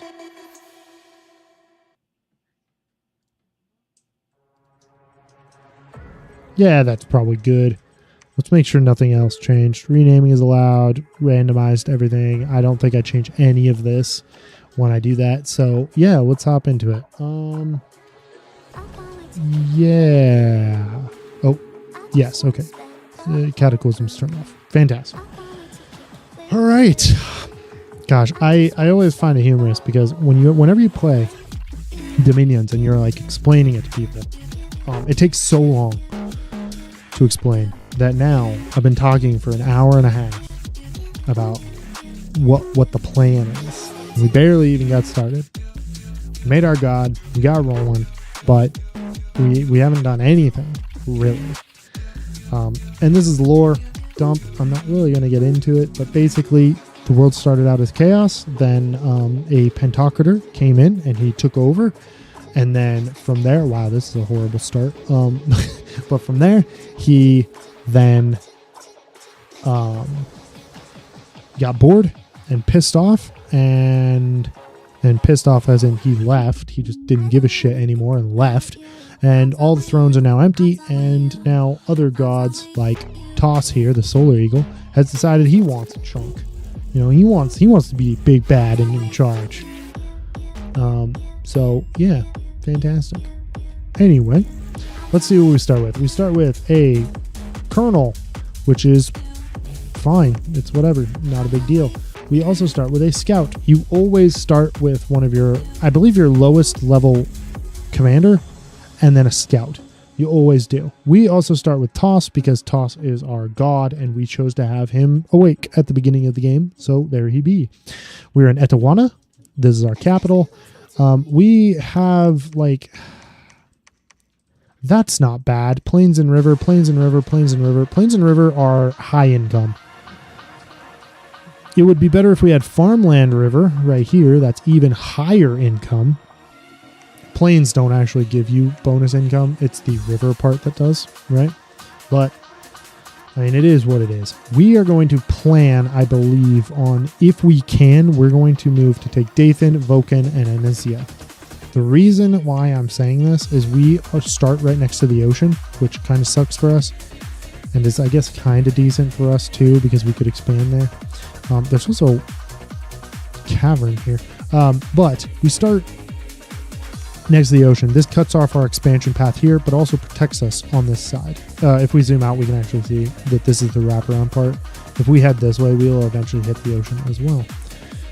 It's one of the things that is kind of confusing-ish when you first start. If you're playing like full wraparound, north, south, and east, west, it's a little confusing, but not too horrible. This white yellow border around our provinces, or around these provinces, is our dominion. You can see it right here. When the candle is white, it means that it's our dominion. When it is black, it means it is an enemy dominion, just any hostile dominion. The game doesn't treats hostile dominions like each dominion as its own thing, but it doesn't actually care for hostile dominions against you. It doesn't matter which one, other than the fact whatever scales they have. So it doesn't tell you whose dominion it is, I don't believe. Especially not in just visually. But I want to come down, hit Dathan, hit Vulcan, hit Amnesia. And the reason is because Dathan hopefully will fall relatively quickly. But we can also, this path right here shows that we can cross here. The dotted yellow shows we can cross. The dotted yellow and then blue and then yellow again shows that there's actually a river crossing. So we cannot cross that unless we have units that can cross rivers. So we will come here. The bridge allows us to cross. So then we'll be here, then we'll be here, and then we will be able to expand potentially into whatever the hell this word is, Eknafail. But I almost guarantee you we will not have the strength to take a Throne of Ascension right off the bat. So we're not even going to pretend that we give a shit about this province right here, the Dead Marshes, yet. We're going to hit Dathan. But we're not going to do it right now because, as you can see, we can't tell what's in any of these provinces. So we will be sending our scout to go find out. After the first turn, these will actually show up and show us what's in the provinces, but it won't give us a clear picture. The only way to get a completely clear picture is either by scrying the province or by sending in spies, and you'll get a much better picture. This guy is not a spy. He'd have a little spy icon right here. He is a, whoops, not you. Sorry, you. He's not a spy. He'd have a little like triangle spy icon. Instead, he's a scout. He has a stealth value. He can see what's in the province, but not very well. He's not a spy. Spies see much better what's in the province. Okay.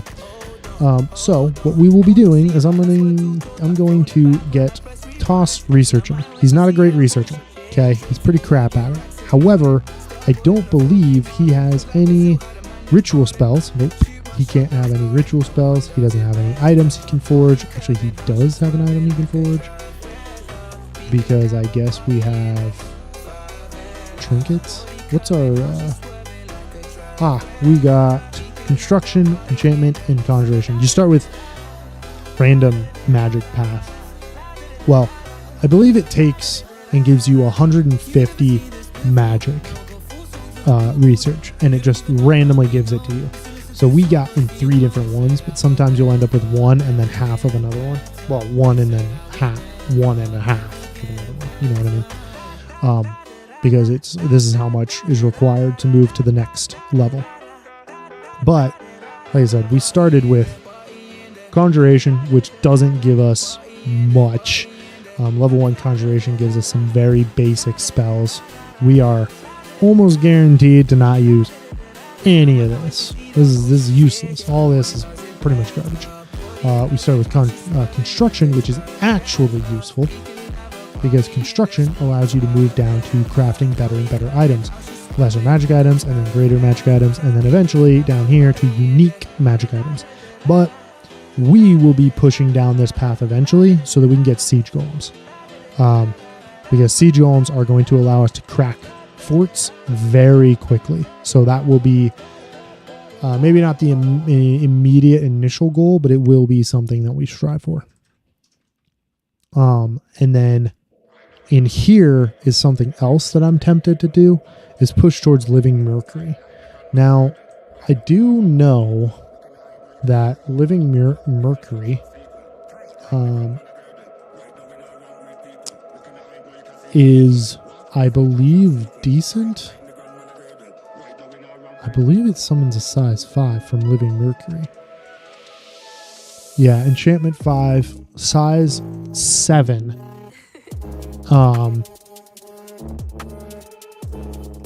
Essentially a water elemental that has 140 HP. So that's going to be something that might enter our little combat play here, but they just aren't super great. They're good, but I don't know if they're worth it. So, because they also take a mage turn, right? Every single turn to get one. You literally get one living Mercury out of this. But it's at least started down this path, right? So that's good. Whoops, not what I wanted. However, I think what we're going to do, because we have him, right, with his air magic and fire magic, and when we look at recruiting units, we need to look at the fact that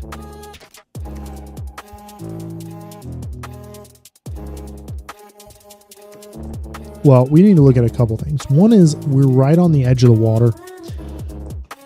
Water might be something that we are going to be forced to taking just to boost our economy. Water isn't typically super insane in terms of economy growth, but if it's uncontested, it can be super, super useful because you can basically capture it. Nobody else will go and take it, and you'll make a ton of money. Plus, we get water gems for free off of our capital, as well as earth gems.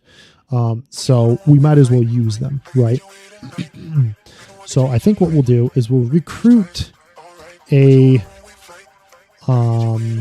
I think one of these guys, the Vassal of Divided Songs. Actually, what I really want to do is I'm going to recruit a commander, a proper, true commander. The reason I want to recruit one of these guys is to make him into my prophet. That's how I always start it. It's probably not the best way to do it, but I always recruit my prophet first, make him the best commander that I can, and then have him lead an army of sacred units to get stomping, I guess, is how I'd describe that. But we will then grab a couple of Colossi. I think that's the way we're going to run this, is heavy infantry in the front line and then Colossi to kind of go around. We do start with some absolute garbage infantry. This is unfortunate that this is what they gave us, but whatever. They will be used as chaff units. What is our thing? Stay behind troops, hold a few turns, stay behind troops. You'll be fine. This is basically how the combat setup works. Is you click here, left click, and you can now move around units on the map, and when they enter battles, they will be in that position and they will do what you tell them to. Here in this case, it's attack closest. I want them to charge the enemy front line as quickly as possible. You also have formations here. You do have formations? Oh yeah, 100 leadership. Fantastic. So I gave them line formation. It will make it so they take up more space on the map so they can catch enemies without those enemies being able to come in and kill the commander. Because oftentimes what will happen is you'll have enemies charge the commander and kill them, and then now your entire army retreats. If your commander dies, if all commanders die, your army retreats. If a commander dies that's leading certain units, sometimes you will get what is the word I'm looking for?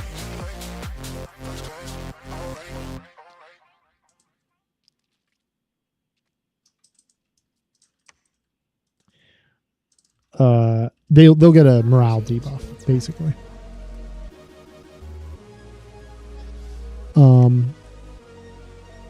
None of this is very useful. That is unfortunate. So I think I will do nothing with him yet, because I'm not moving him out just yet. He is going to research for me because I don't have any interesting spells to do or anything like that. So that's unfortunate. This dude will not become a prophet because I do not want him to. Like I said, we're just going to bring in some of these troops, and hopefully that will be enough to take Dathan by itself. I will probably be sending, honestly. Actually, you know what? I don't think I need to do that. You can get out of there. What I think I'm going to do instead is I am going to recruit that guy, because... Oh, that's pretty close. No, actually, sorry. I'm going to recruit this mage because he can get looking at different things. No. You know what? No. We're going to recruit that mage. Because then he can start researching. This dude, I can't even use him to search for magical sites yet. So we're going to get this mage, hopefully roll a 2 that's separate, and then maybe we can send him in the future. Yeah, that's better. 52. See, that's the thing. Is resources. 52 required versus this guy that only requires 19. It makes it so much easier for us to get a couple more units than if we just didn't, you know. I'm going to set that to repeat recruitment. We probably won't repeat all of that, but we're going to get him to start him researching. I was going to get the other guy, but the other guy is too expensive for researching purposes, and so he's just going to have to get that next time. I'm going to set you to patrol just so you don't annoy me, and then research. Now, I want air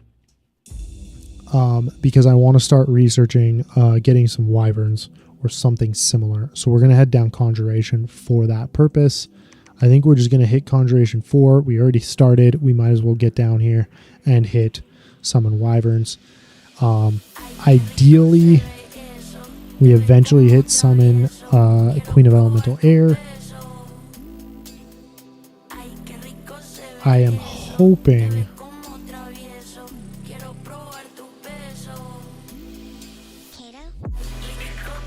we never need something like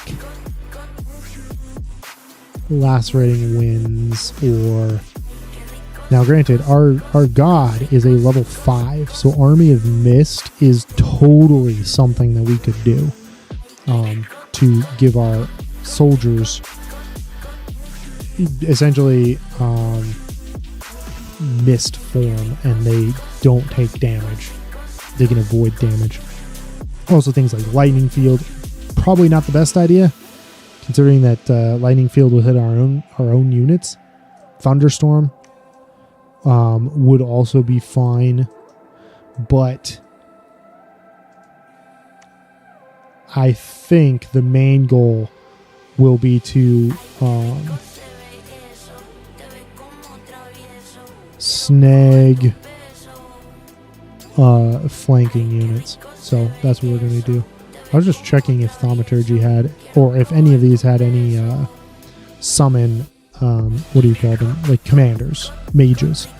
But it doesn't really look like it. This one's the only one that seems to do it, and it literally is the Queen of Elemental Air, which is unfortunate, but whatever.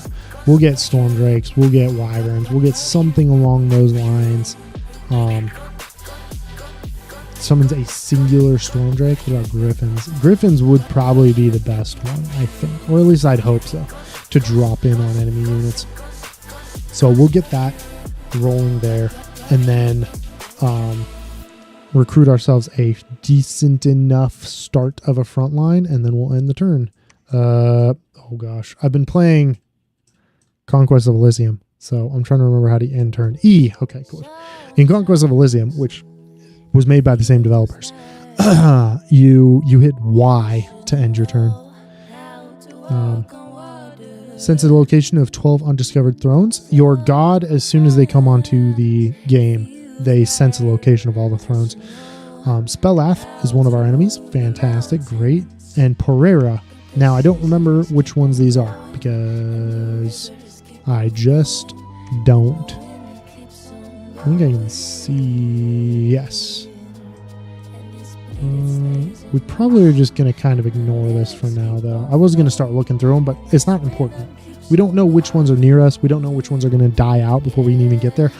Wow, that is a super weak army. Wow. Okay. Oh, God, that's awful. Okay. So, to our north, on the literal throne is 90 lizard warriors.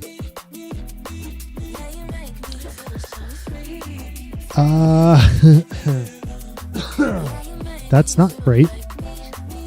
As in, that's so easy for us to take. So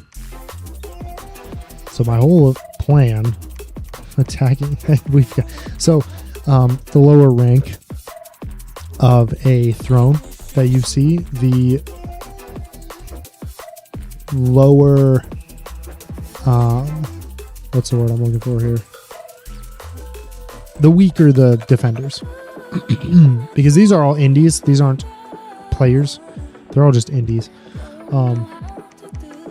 Man. Dathan literally looks like one of the most heavily defended. 100 units. Even if I wanted...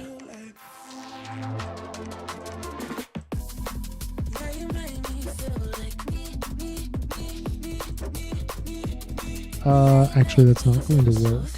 That's going to work. Let's say I do a line. Say I set you guys back here as another line.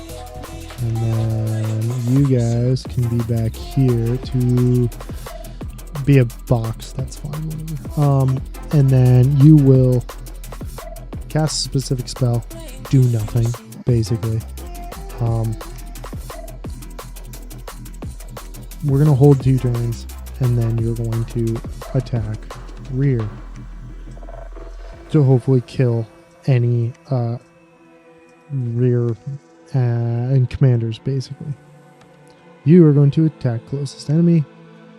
You are going to attack closest, and you're going to attack closest. Actually, you're going to attack rear. There are hotkeys, by the way, for all of this. It's one of the most insane things about this game. It's just the massive amount of hotkeys for every little thing. Which is attack is A, and then rear is Shift R. So there you go. Shift C for closest. Hold an attack. I don't remember what that is, but I'll get to it. Hold an attack? No. Hold an attack? H. Hold and fire is J. Yeah, it's a whole thing.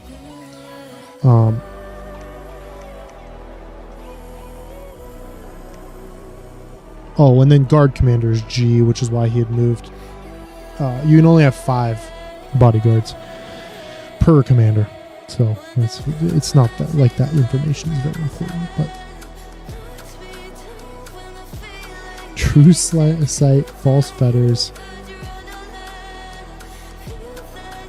and then sleeper. Yeah, but glamour, probably one of the least useful in terms of actual combat magic. Unless you have at least 2 to 3, because glamour does give you blur and displacement, which are really good in my opinion. They're pretty solid magic, and you have easy access to fake gems, or temporary gems is what they're called, and boosters. I think glamour has decent access to boosters, but they're not great as combat mages. They just really aren't. I think, what is this?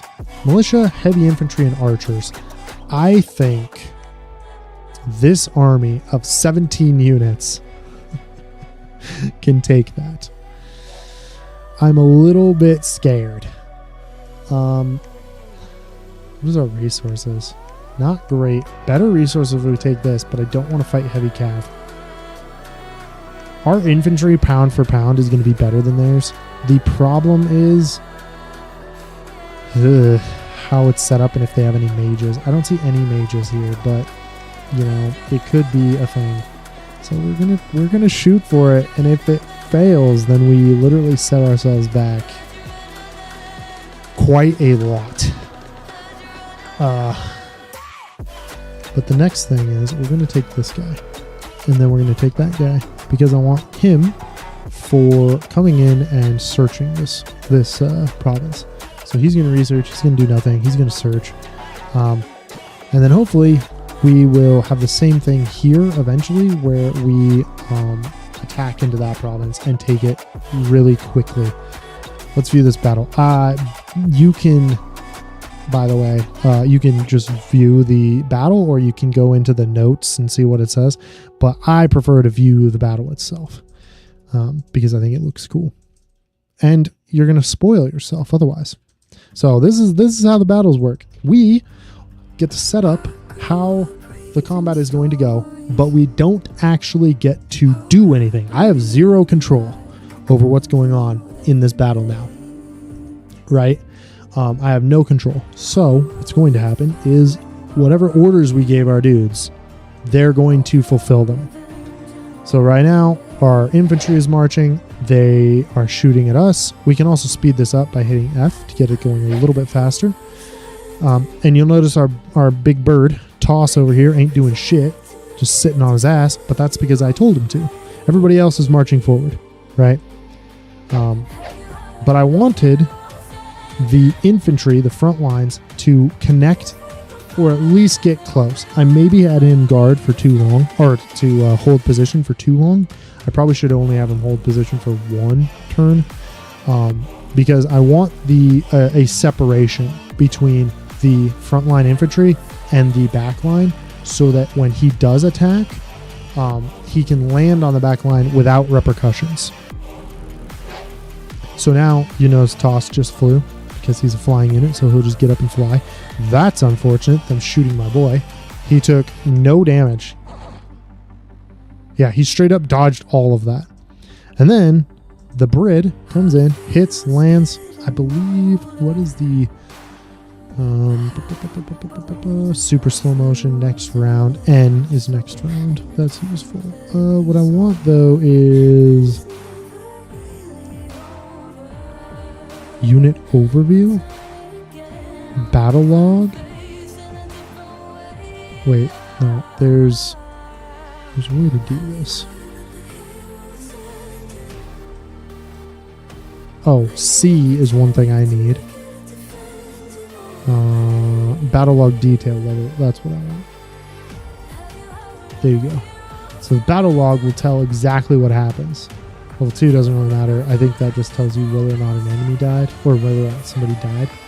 But this will straight up just tell you, oh, there it is. And hit militia in the body. Target was killed.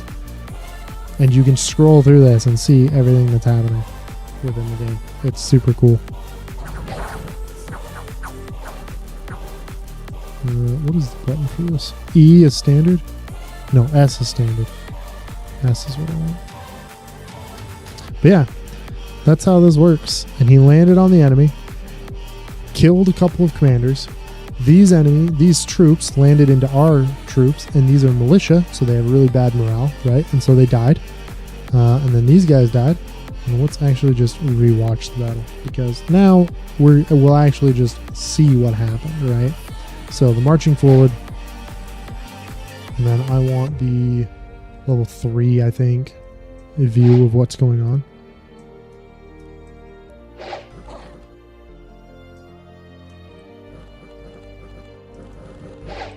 I thought level 2 showed me deaths, but apparently not.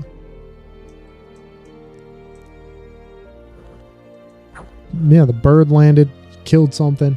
You get experience for kills. Kills 2 in melee. He probably just killed 2 archers. And then this dude, not that dude. That dude? Yeah, that dude. One of these dudes got stunned, which is fantastic. It's always funny. Or he's getting repelled. I don't remember which. Yeah, there you go. You watch the front line basically piss off and leave. None of my actual infantry that I care about died. These guys are all terrified of my great big bird. Toss, the solar eagle. He has awe, which means that they have to pass a morale check to strike him in melee, I believe. So yeah, even better. Plus he has swiftness, which makes him even better at dodging attacks. Look, he didn't take any damage. No, he took 1 hit point damage. You get your god and other units get bonuses for within Dominion. Mainly your god gets a bonus in your Dominion. But you see that? 20, what is that? 20, 28, 20, and 17 damage. He gets 3 attacks per turn. So he hit all 3 of his attacks on 3 different units and killed them all. Like, fantastic, Brid. Look at him go. And then their units are basically routed. Yes, and it'll tell you right up here. Independent units are routed.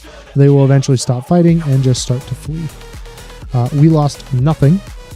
None of our units. And one of the biggest reasons is because our infantry is good. Quite good. Heavily armored against militia, which is basically garbage. By the time their heavy infantry hit us, they were already hit by morale checks. And their commanders 2 of them were killed basically instantly, which hurts morale. Eventually, basically there's a amount of HP and units that can be killed. It's a percentage, I believe, that can be killed before units will rout. Just automatically. I believe it's called HP routing within the game and within the community. It's called HP routing, and it'll basically just be like, no, we've taken too much damage. The battle will end. It's to stop battles from going on forever, basically. When you have like berserking units and all this fun jazz, it's to stop battles from going on in perpetuity. But yeah, that's very nice. We killed everything. We didn't have anybody die. The bummer is that I only guarantee... oh my gosh, what's the button for this?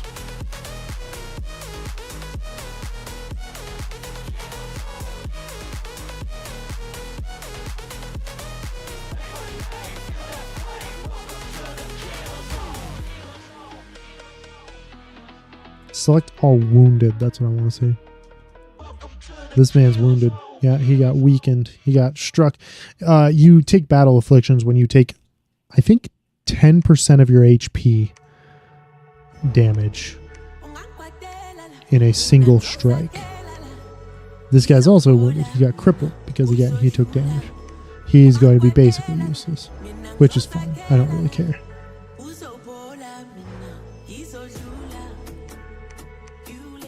And none of these guys got any problems. Yeah, that's fantastic. They also didn't really get any... Oh, they did get XP. Did they kill anybody? 5 kills in melee. Brother, 3 kills in melee. Still same amount of XP. Interesting. This dude got 1. What a gangster. 5 melee kills? That's pretty insane. For your first battle. 1 battle in. 5 melee kills. What an absolute beast. Holy hell. I'm scared of this man. Can you, like, you get your first battle of your entire lifetime and it's literally, you've just slaughtered 5 men. That's crazy. We're going to kick these up to 6. No, to 10. I typically do 11, actually. This defense value costs you money. Your gold, you get, what is it? The next value you go up, you have to pay that up front. So it's quite expensive to get really high in defense value, but there you go. Okay, so now we have Chaga. Okay. As our dude. And then we're going to switch back to these guys as our recruits. Now we have no more holy points. That's fine. We will continue to recruit these side units. This guy is going to be used very, very, very much to do just reinforce our current army. The way this works is we can click on this, and I believe it is Y. Yes, it is Y. So let's go that way. You hit Y, and you can see all the units that are going into that area, right? So this dude is hidden there, actually, and this dude is going to be there. So Y. I can now see all the units that are going to be there next turn, right? And I think if I move him out, he goes away. Yes. So the way this works is now I can see all of the units that are going to be there. So we can now go and do things like, oh, I want to stack up my Titan hearts. Fantastic. that's where they're going to be. I want to stack up these guys, so we're going to move them all together. I want these guys to kind of be stacked up here a little bit more to cover my right, my northern top flank, right? So that's what I'm going to do. So all of these units will basically work together. So I want to make sure, like, hey, we're going to have these guys attack closest, we're going to have these guys attack rear. You can kind of more easily make everybody work together versus trying to do it by clicking on multiple different areas, because otherwise you would have to right click on this and change what he's doing and then make him move, or make him move and change what he's doing here, and then go over here and try to make them balance. This way you can do it all at once, which is nice. I essentially am going to, let's see, we're going to take this province. It's archers mainly out of 50 units. Now this 50 units isn't actually true. It's not true at all. This is also a really bad province. We're going to hit this and move on, because death in a province where we have dominion, which we do not have death scales, means that there's a magical site here that is going to hurt us. What's up, Kigley? There's a magical site here that's going to probably spread disease or something like that. So we don't want to be here. Okay. We are going to hit it. We're going to take it. We want that money. We want those resources. And then we're going to move on. As quickly as humanly possible, really. I will just hope and pray that my god does not suffer any major affliction. He will get heal afflictions over time. And he's not even close to being old age. Yeah, he's totally fine. But he will heal afflictions over time with recuperation.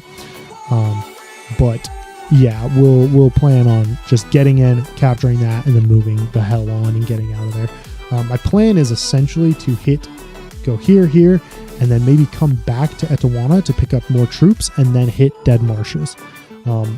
I'm hoping to capture my first throne, take whichever one this is. Dead Marshes appears to be a growth site throne, which would be very, very nice, because we don't have growth scales, right? So if this has growth in it as a throne province, odds are pretty good that means that is a growth-based throne.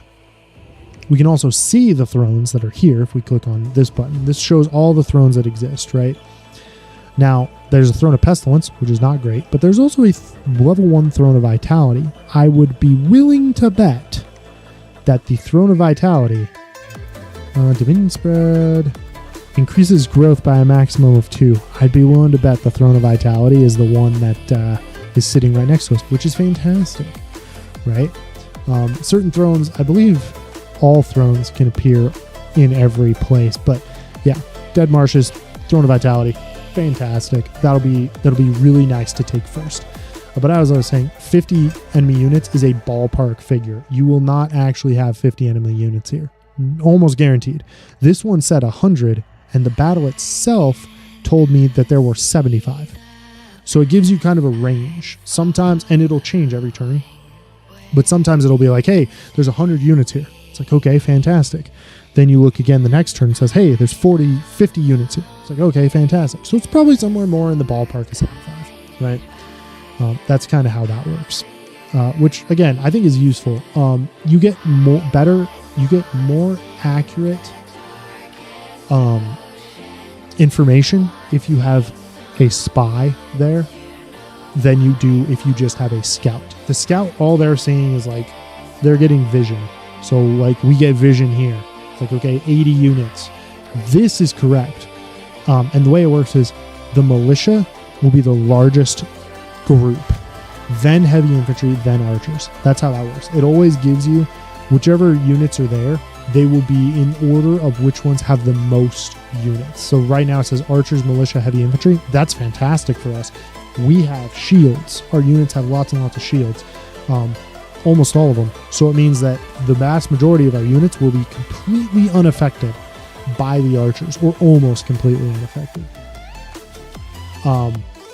So we will be able to march into archer fire, not give a damn, and basically slaughter our way through otherwise. I think this is pretty good for what we need to do here. Oh my gosh, I keep hitting Y because I'm used to Conquest of Elysium. Oh, and a crippled unit died. Crippled units die if they have to march a long distance. That was almost guaranteed. That was our dual wielding dude, which is unfortunate. They might end up being one of those things where it's like they're not really worth it, and we'll go with something else. They probably will transition into not being worth it anyway, just because of the way our magic path is going. But for now, in the very least, they're going to be used as essentially a distraction force and hopefully get some killing done. So far, I should have made him wait less time to attack. But the heavy infantry is quite slow. Their heavy infantry, their frontline units are slow, so maybe it won't matter.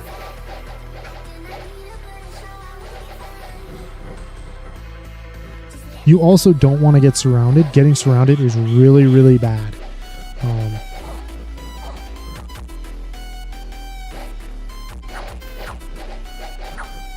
That's good so far. So good. Okay, he's not targeting the commanders, though, which is causing the enemy to stay in the fight, which is not good. There goes a commander. How we doing, bud? Still got tons of health. Always attack into Dominion. Is this guy retreating? What a coward. But always attack into your own Dominion when you're attacking with your god. Period. Always do it.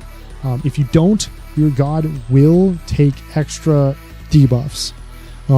You get bonus.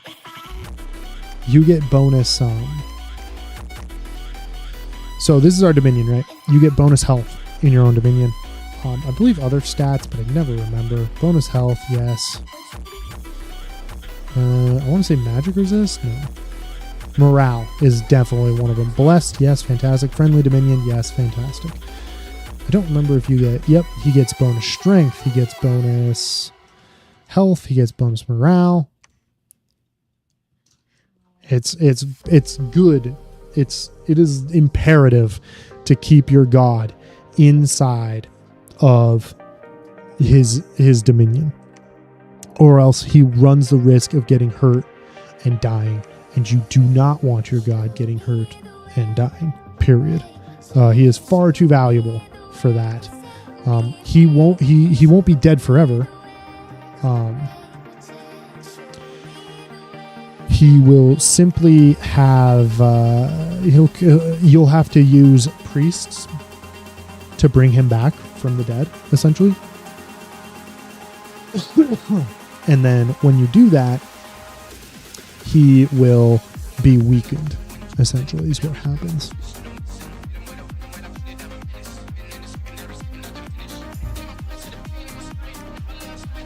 I'm still not happy about that death, but we will counteract it once we take this. Maybe we won't.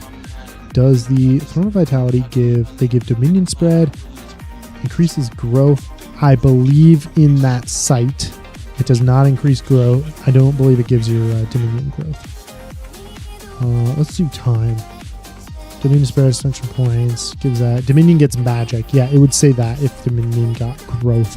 Instead,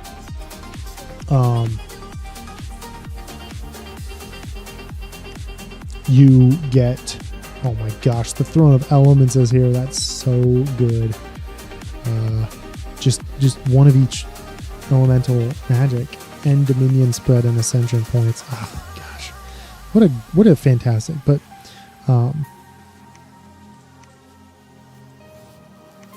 there are actually quite a few decent throws here.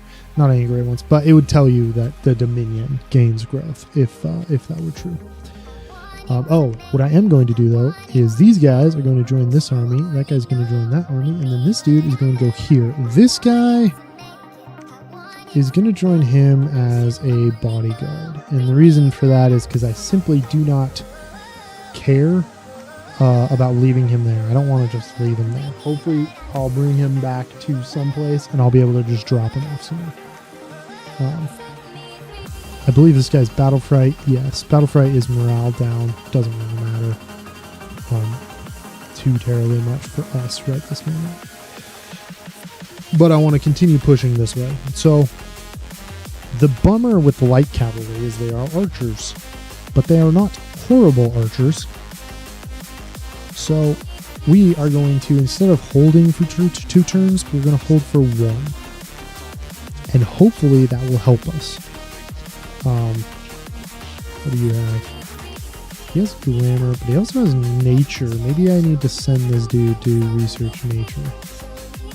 Or maybe I give it a turn or two. I don't have any ability to really cast ritual spells yet. Summon animals? Yeah, that's beyond useless. What about you? Yeah, useless as well. Forge a magical item. I don't think there's any magical item that we can use yet. What is this? Silent boots. Stealth boost. Okay. Yeah, I don't care about that. And I'm betting you have almost nothing. Yep, poison resist. That's fine. I don't really care. And boots of long stride. Swiftness. Combat move speed. It would double their combat move speed and then map movement increase, but it doesn't really matter. And this gives berserk. Yeah, I don't see anything that I care too terribly much about. So they're just going to research. We're going to continue bringing in dudes. Notice that now we are sitting at even more resources. This might be, like I said, I am tempted to swap because these guys are dying very quickly. So we might just be tempted to swap out to heavy cavalry rather than continuing to engage as the light infantry, because these guys are dying way too fast. So I think heavy cavalry might be the ticket here. I have no desire to use the griffins. I think they are just too much in terms of cost, and I think they would die very quickly. I'd rather use some oh shoot, that's unfortunate. I would rather use magic items, gems. There we go. That's the term I wanted. So, bummer. We have to swap and get a general, a commander coming in, because I want a profit in 2 turns. The reason is I'm going to make Toss go and see if he can search after we take dead marshes. I'm going to make him search that for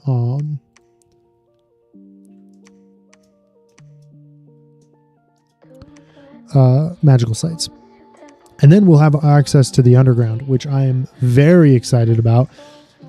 Our units don't really have much value in the underground.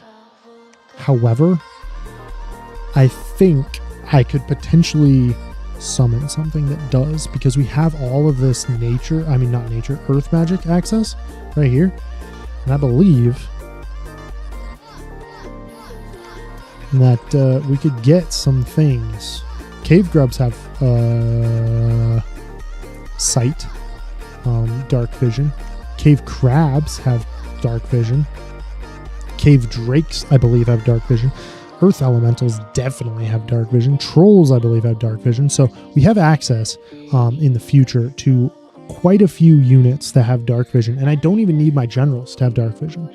I just need the units themselves to have dark vision. And to make sure that my general doesn't die horribly is what I really, really, really need. But yeah, these guys are going to move out of there. They're going to hit Anesia. We're going to take that for ourselves. And then eventually Toss is going to do the great glorious thing of searching for wind magical sites. This guy searched, found no magical sites. Unfortunate, but understandable. There was a battle in Anesia. Hopefully this goes well. That's quite a lot of cavalry. Wow, that's quite a lot of cavalry. I do not like that. That's heavy cav right there. Hopefully they hit these guys in the southern part. They're not going to.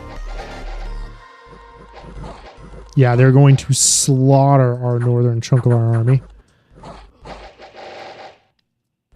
But with any luck, our god can just basically slap her way through. Because I really, really, really, really, really need him to not die.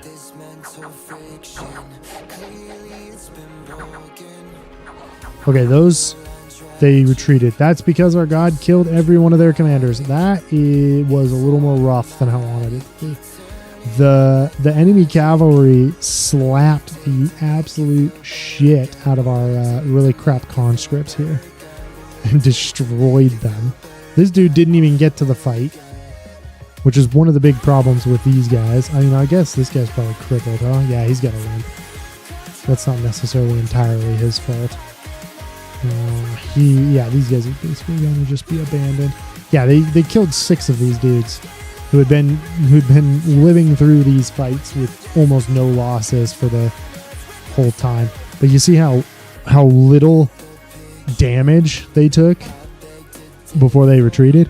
Because we killed the commanders. We killed the priest, we killed the mounted commanders, and they retreated. We would have lost probably all the rest of the human breeds. And then the Titan Hearts would have probably still survived. They're pretty beefy. They wouldn't have gone down very easily. Okay. But, that's a glamour gem for free? Yeah. But it still would have been unfortunate. Let's get, not recruit. I do not need to recruit. Let's just grab our army and we're heading home, right? And then this guy is going to become a prophet. Excuse me. Hassan is going to, I don't know, do nothing really. My prophet is going to take all of these units. And we are going to attack closest. We are going to attack rear. We're going to attack rear. Rear. There we go. And my cavalry is going to go up there. My frontline infantry in a line formation. And then these guys are going to go here.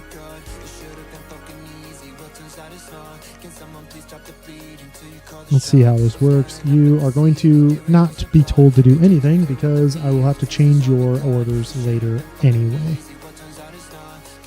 Because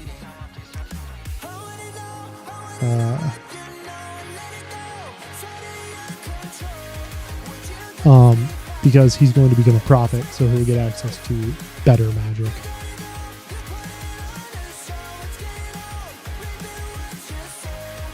That's not bad. It's looking better, honestly.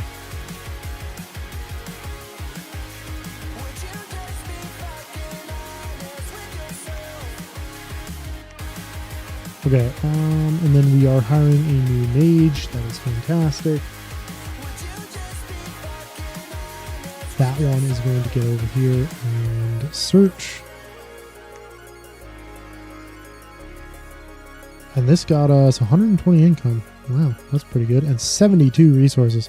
That's why I wanted. You secure your cap circle in this game. That's what this is called, your cap circle. And you secure it as quickly as humanly possible because your capital will basically take the resources from your closest, from the provinces within one, so long as they don't cross ocean, basically, I believe is the case. From ocean to land or land to ocean. And it will give you more supplies here, like resources here. That's why we have 386, whereas when we started the game, we had it much, much, much less. That's why we were able to recruit far more units. And you have to have a connection between a province and a fort, any fort, to be able to collect taxes. Otherwise, you can't collect taxes from that province. Not just in general, just from that province. Okay, that's our commander. Stinim, taking himself a really good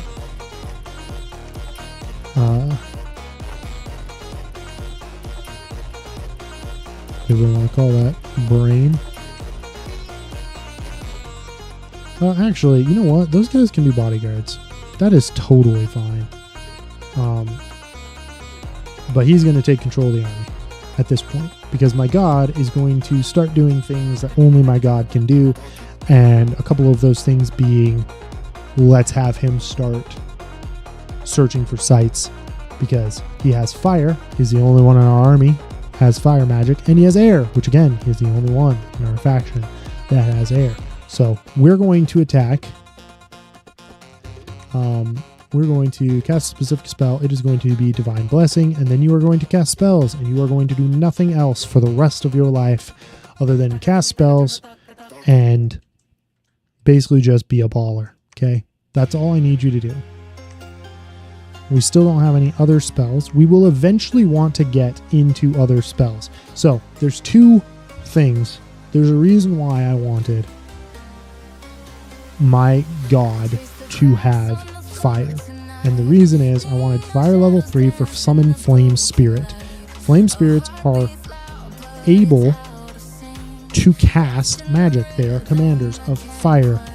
So they are able to cast magic, fire magic specifically, I believe up to level 3. I believe they also do level 3. So you can summon one of these and then have him summon more of himself over and over and over again.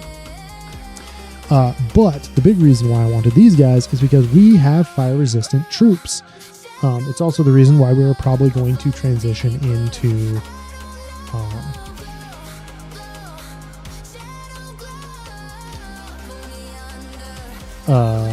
Abyssian cavalry, is because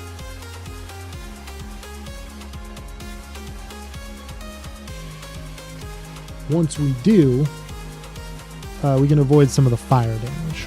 Okay, hopefully. Or we'll just transfer entirely and we'll just be like, you know what? Screw it. We're just going to have tons and tons and tons of fire units. That's also fine. That's also not just fine. It's also gravy. But yeah, so that is going to be the plan, is summon fire elementals. So we are going to push down eventually to Conjuration 5. We might as well just do it first. Because that will that'll be nice, and then actually probably not push to Conjuration 5 first. Let's push to Conjuration 4, and then they won't be that useful until we get some fire spells. Most fire spells, actual damaging spells, happen in evocation. Things like falling fires. Rain down fire on the enemy has an area of effect of 6+. I believe that means 6 squares plus. It is inaccurate as all hell. I don't really care. That's why I have fire resistant soldiers, and that's why I also gave them fire immunity, so that it would be even better. So that would be the minimum I would want, is into level 5 of evocation. We also, keep in mind, need to hit items. So what do I need for...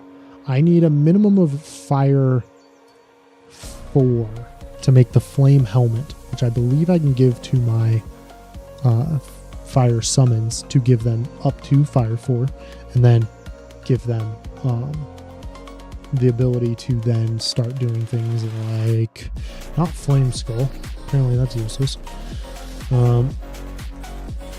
Oh, it's a bummer too, because since it's a helmet, it doesn't count as a crown or laurel for my god, which is unfortunate, but whatever. Oh well, they'll at least be able to cast level 4 fire magic, which evocation says level 4 fire magic, the Fate of Oedipus. I don't really care about that. Gosh, Firestorm would be cool. I believe that's a massive battlefield wide. Yeah. Battlefield wide. Just targets on the battlefield take 6 armor piercing fire damage. How fun is that going to be? You know what I mean? Like, that's going to be fantastic. Yeah, I'm stoked. But no, we'll hit Conjuration 4, then we'll swap over to Evocation for a couple of Evocation to give ourselves a little bit more firepower. At least Evocation 3, and then we'll finish off Conjuration 5. and then continue pushing down evocation potentially. And then swap into construction because I want to be able to boost a couple of these units. So yeah, as it sits, Mastinum is going to march there. Toss is also going to march there. And I'm going to hope that... and we're also going to add hold 1 turn as well to give him a little bit more protection. I do not want him getting hurt in this next fight. Dominion bonus. Very nice. This is also under my dominion. Yes, it's even under my dominion of 2, which is even better. Hello, that's a water unit. That's fine. What are you? No earth. Nature. I want nature, so I'm going to send him down and have him start searching for magical sites as well. Now, resources are still not...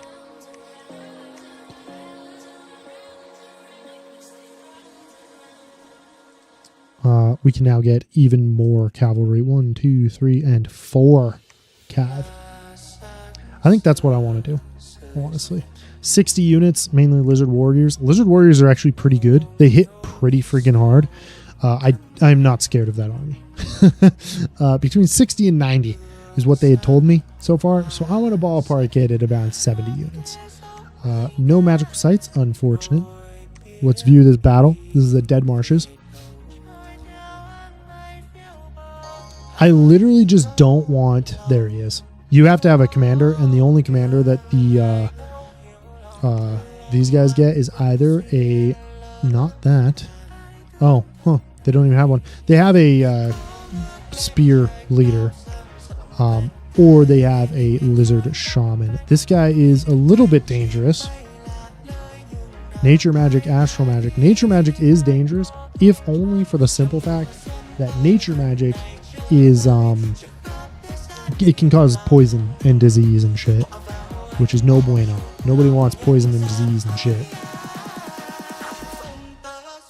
So they hit pretty hard though. These guys do 20 damage with the trident and 13 damage with the bite, so they hit pretty hard.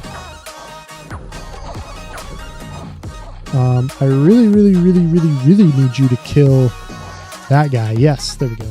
Independent armies were routed. We needed to kill the mage right there, and we did. So the independent armies were instantly routed. But you see how our front line is not quite long enough to stop a larger force from piercing right through it, and they were intent on hitting my commanders. They probably had attack rear as their thing. So that caused some problems. They also killed one of my Titan Hearts because they just do too much damage. They do a lot of damage. So they killed one of my Titan Hearts. I'm going to watch that battle again just because I want to see how our cavalry did, and I was not paying attention. So cavalry charged. And then they came down. They helped. But the god is mainly what came in here and did some significant damage. Actually, can I see? My cavalry did get 14 kills. I bet you that's post-battle. Most of them probably got those 14 kills after the battle ended, basically. Okay, this guy's going to claim the Throne of Ascension. The first thing we fucking took. Oh my good gravy. I'm not going in there. Well, cave access is cut off for a minute, all right?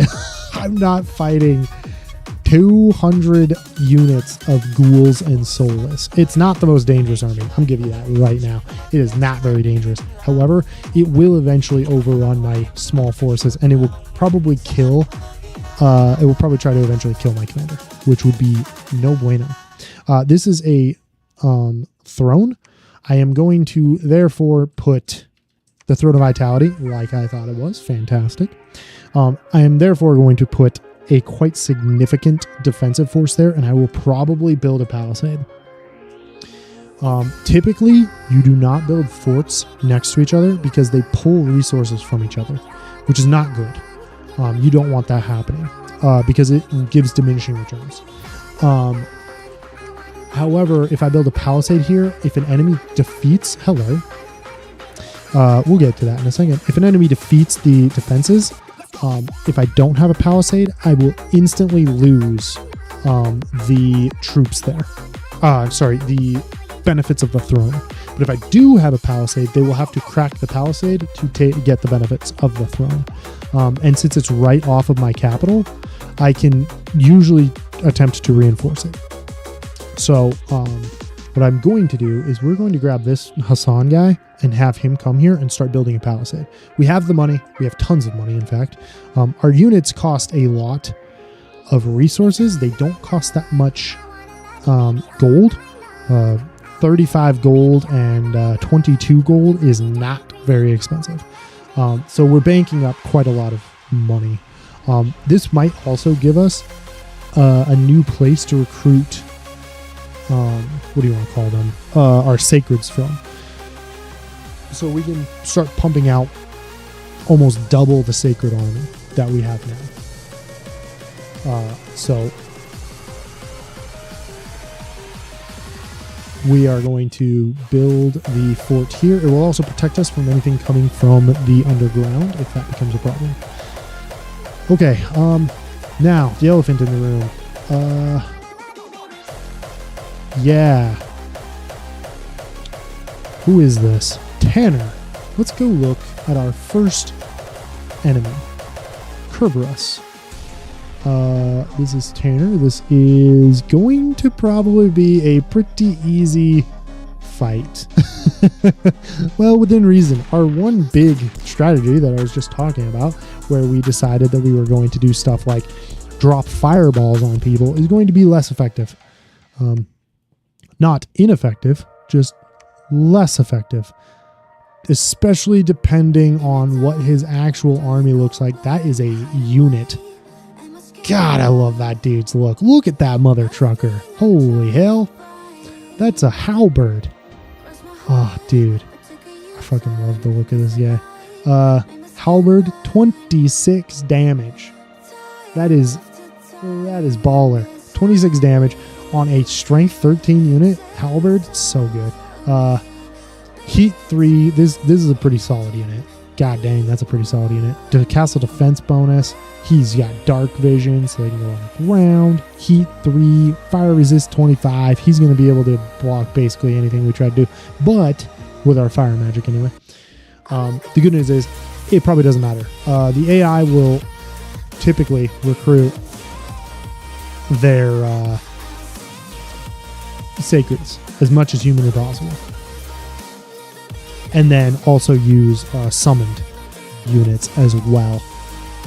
So this is probably what we're going to be fighting, is a berserking +2 ambidextrous monster, 22 and 21 damage respectively. That's pretty brutal. He's got fire resistant 5, blunt resistant. We don't use blunt weapons, so it doesn't really matter, except for our cavalry. I think he's the only one that has blunt damage. But we also don't know his bless, so that is another thing to watch out for. I believe we don't know his bless. No, we do not.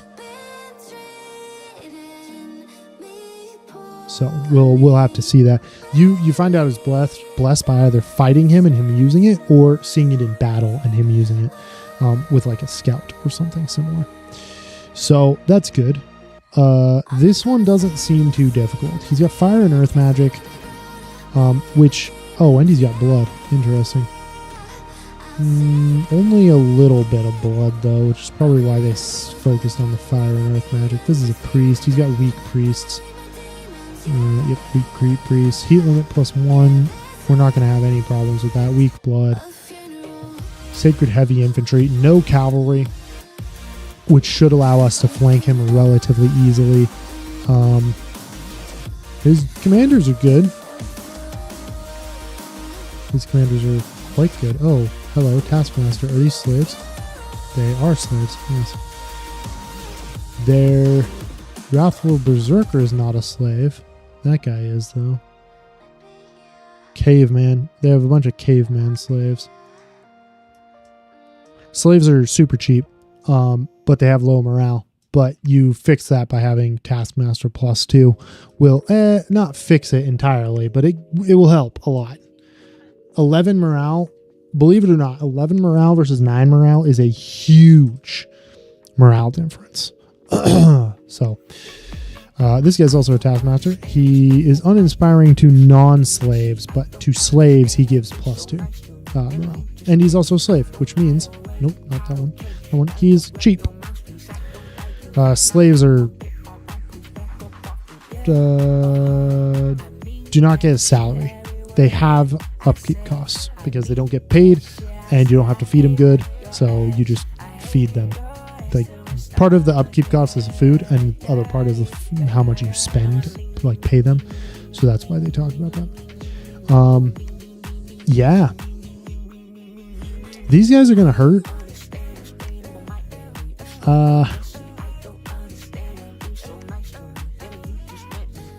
Hello, steel crossbow.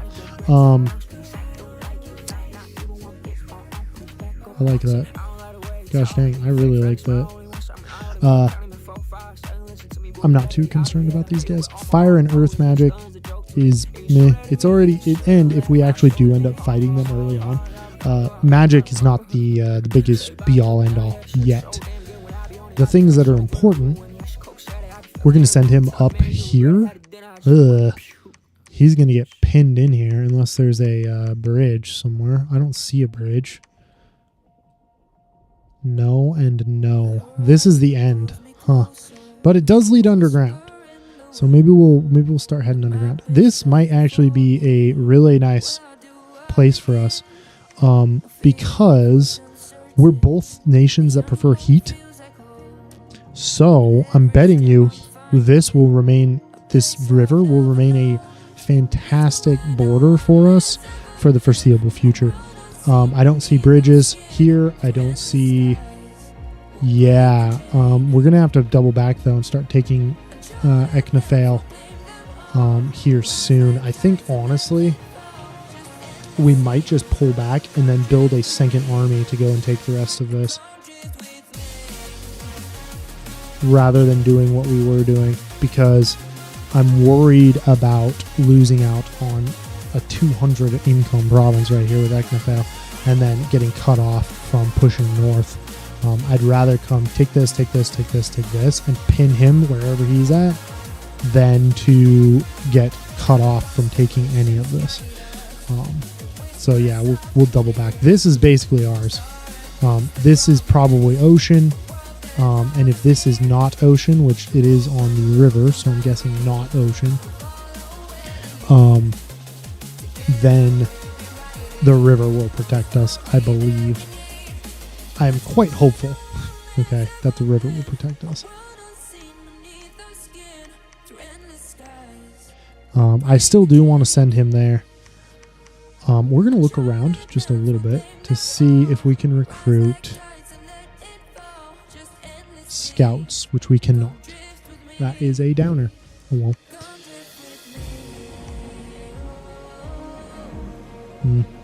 Okay, well, we've taken everything we can with this. We are going to oh, you're searching, you're moving. Yeah, I'm just going to drop my army back. I'm going to pick up the troops that I can. It'll be, what, 10-ish of those. We will claim this throne. We'll get Hassan building me a fort. It should be fine.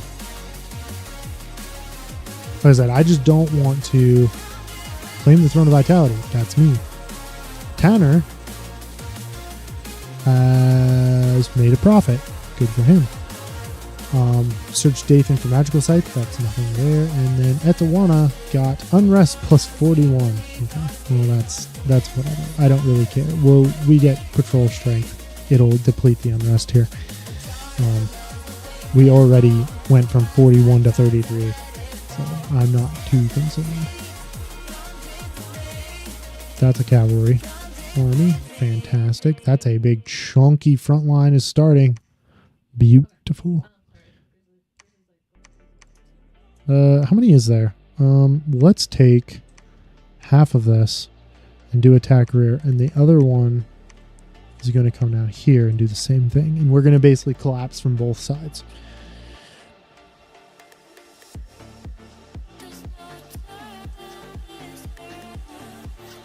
So there's that. We're going to move up here.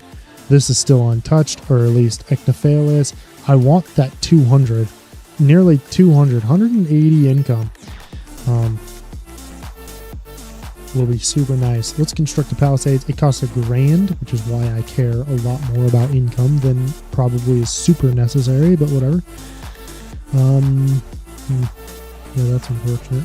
Unrest, I believe, cuts down on how much, reduces income, which is unfortunate. Okay, we're ballparking this at around 180 to 200 undead. Still more than I really want to deal with right this moment, but still less than like a really, really bad army, but just more than what I want to deal with. Okay. Oh, you are hiding. What is here? As far as we can tell, we have no idea. But we can now see that this is across the river, both of these. And it does expand up here. And this is not held by Trottern. So that is fine. Let's go underground, see what we can see. And then eventually we will be building a temple here. And maybe we will be recruiting these guys. They are astral mages. They are nature mages. They do have only 66 upkeep with 9 magic. That makes them not too horrible in terms of researchers. But the astral nature is more of the bonus there. Conjuration is completed. Nothing found in Anesia, but he found the Sun Ridge for fire. Fantastic. Is that 2? 2 fire gems per turn. Fan-freaking-tastic. That is really, really nice. 2 fire gems per turn is going to be a good start. We need like 30 to recruit our first fire mage. Well, our second technically, but our first, fire commander that we're going to have sending out there. Battle mage, as it were. And we do have access to nature gems, which might come in handy. I'm not entirely sure. Let's go down to Dathan. Let's capture whatever that is. Let's continue pushing this. This guy will go here because he already searched that. You are going to search that. This should be an easy fight, I think. I don't imagine this being an issue. You can actually just transfer your unit over. That's fine. Oh, hello. That's a 2/2. You. Cast a ritual spell. You can summon ogres. Are ogres... Do ogres have sight? Unit. Ogre. Just regular old ogre. They have... Not vine ogre. Ogre. Dungeon monster. I don't see...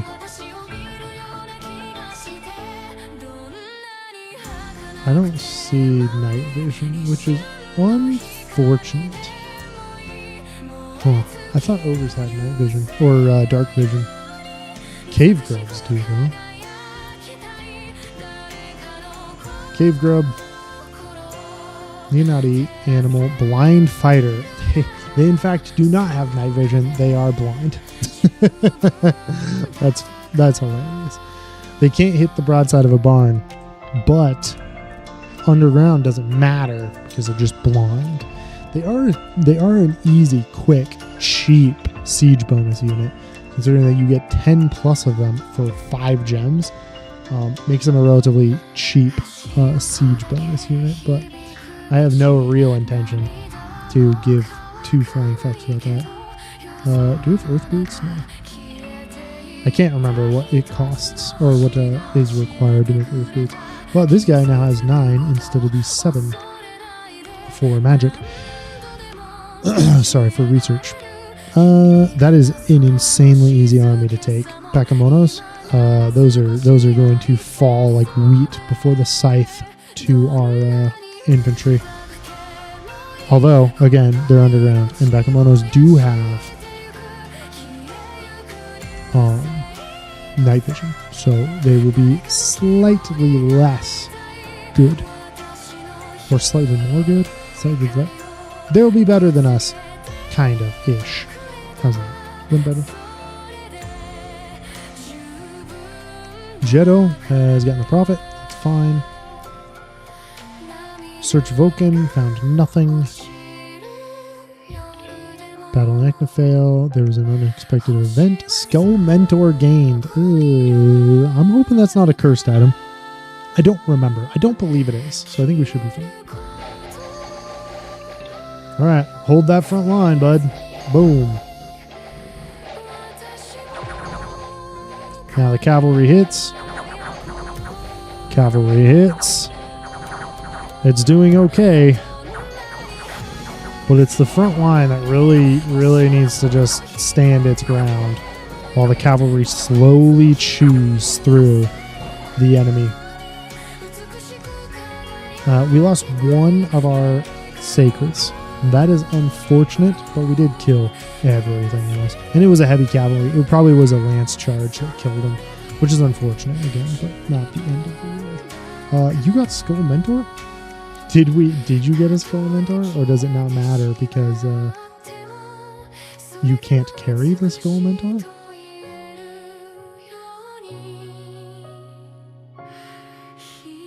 What? Oh, it was just transported to the lab. So you can have him? Research plus 14. Can I just give those to you? I don't think I can. Holy shit. Yeah, I can. Holy crap. Okay.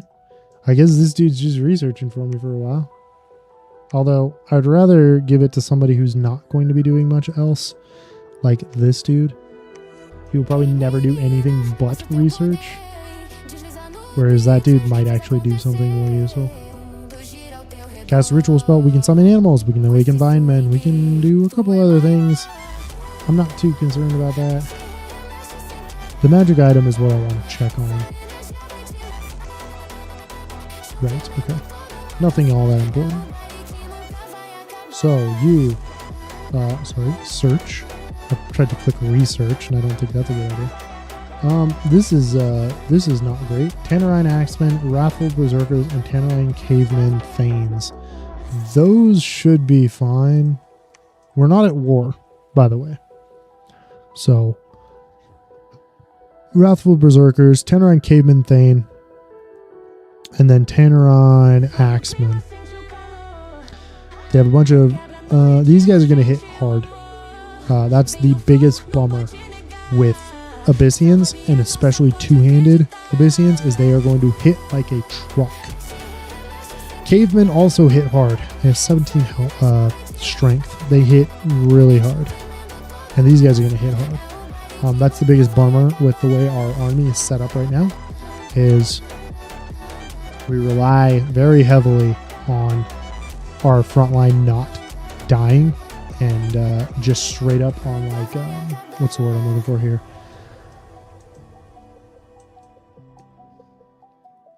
Protection. We rely on armor.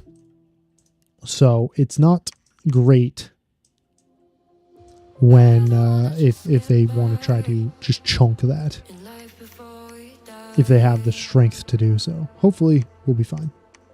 I think we'll be okay. I don't imagine that they actually have the power to do much with it, but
Okay. We'll get some.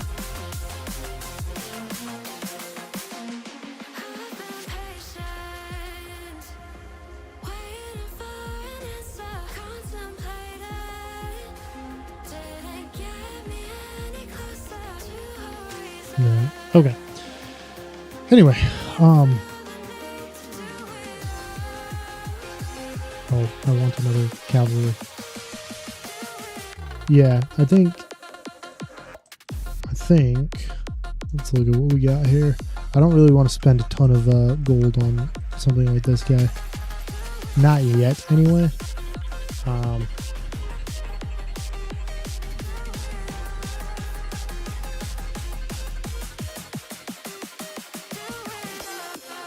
Kind of making sure all my stuff works. Just because it said that bad things were happening. So, anyway,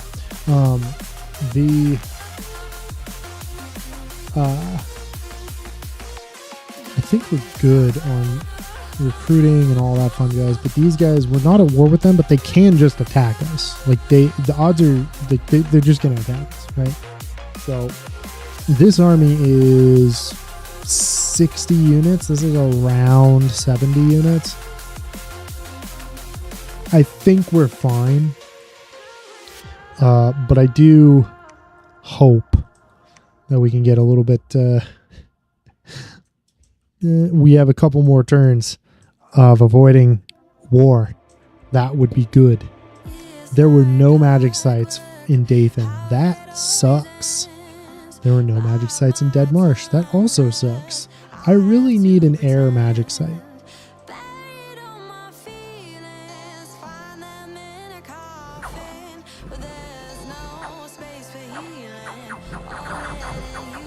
The rear attack is hopefully going to kill this. Thank you. Thank you. Okay, there it goes. That should be the army routed. Fantastic. And we lost a couple of champions. Colossi, I don't really care. I'm basically trying to phase them out. They did okay, but they're not as good as I wanted them to be. They really did not get me where I wanted to go, basically. So we're going to just phase them out of the army. And instead focus more heavily on cavalry.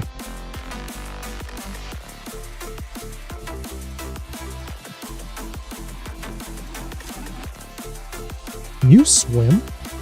No, your map move is just quite good. Huh. Okay, I guess that's fine. You can go here. I don't see anything crazy happening, so I'm not going to worry too much about beefing up anything except for our not beefing it, but I'm not going to be too scared to move our god places. This one's a little bit scary just because of the simple fact that it is clearly a site for a bad juju area, but I don't really care that much. We'll be fine. Search. Eknafail is going to be fine. This is going to be another fort. I am hoping. I was really hoping to have a cheap commander, and I mean, I could have. It'll take 2 freaking turns to recruit that guy. 2 for that one, too. Shit. I guess do that. They can get there, by the way, because this is only in summer, basically. Only in summer, basically, that we can cross. Oh, I can't cross that because it's not hot. Oh yeah, it's not hot on both sides. Because it's not hot. Oh yeah, it's not hot on both sides. What is this? This is the White Throne. Heals units. Chance of getting permanent afflictions removed each month. What? That's cool. I like that. Gives me nature as well. That's a really good throne. Well, really good. That's a pretty solid throne. We're going to claim it, and then we're going to get the guy, and we're going to build a fort there. It's not going to be the best position fort otherwise, but it will hold off these guys, which is mainly what I need.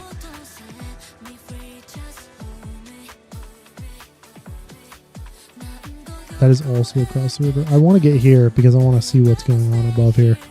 Green Sea is actually just a tiny little sea, so that's not all that helpful. Okay.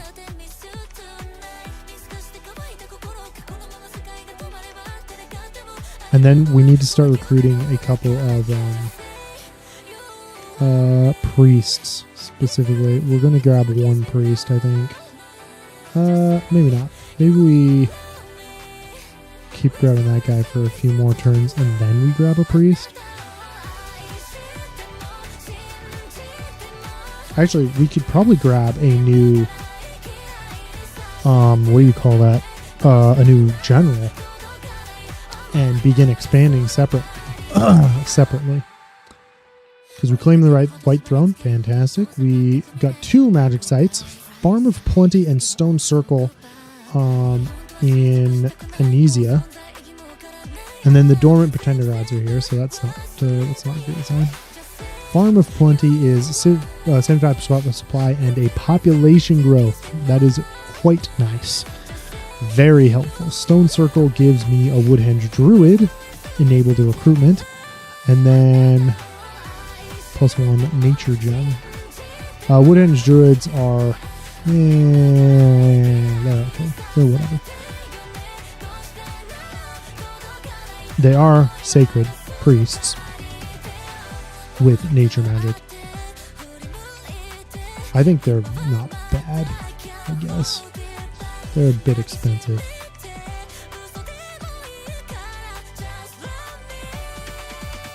Did you search that? No. Did you search that? No. Who is this? Chahupa. Oh, that's not good. Chahupa is probably one of the more mobile enemies we're going to have to face. They have...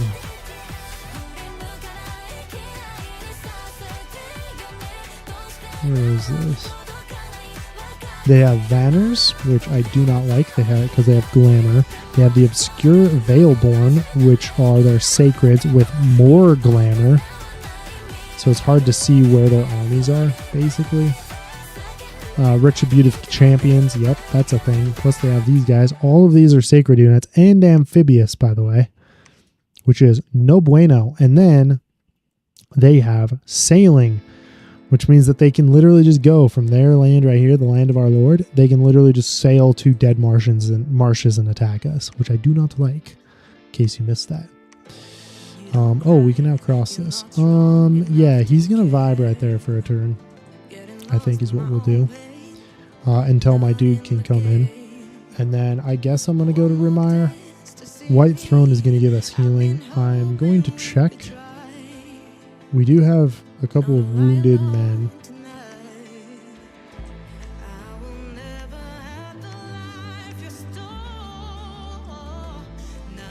Yeah, quite a few. Diseased? Oh, that's unfortunate. Weakened. Lost an eye. Feeble-minded.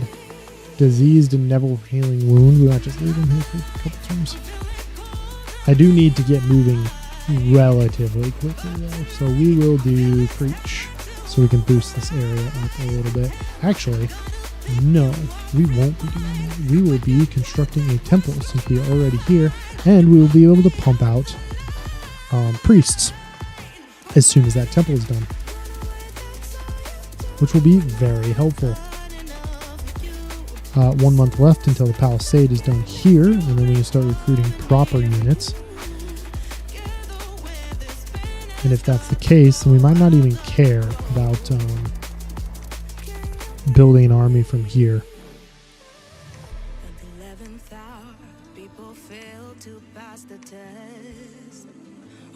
Or, sorry, priests from here. Conjuration's completed. Next on to Conjuration 4. Beautiful. Found a magic site in Eknafale, the Well of White Water. Don't know what that does, but I'm assuming it's a water site. No magic sites in Vulcan, and the Palisades in Deadmarsh is complete. Fantastic. You didn't get afflicted, so let's move on. you. Well of Whitewater is a water gem. Yes, beautiful. That dude built a palisade there. That sucks. So far, we aren't even looking at anything on this side. There's nobody here yet. Now, granted, we haven't expanded very far. We are quite slow on our expansion. What is this? Oh, because it's too damn hot.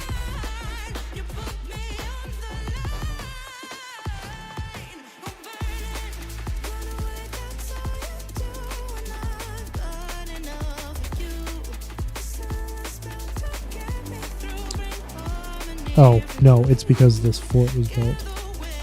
So, we can now, if we build the temple here, boom, there you go.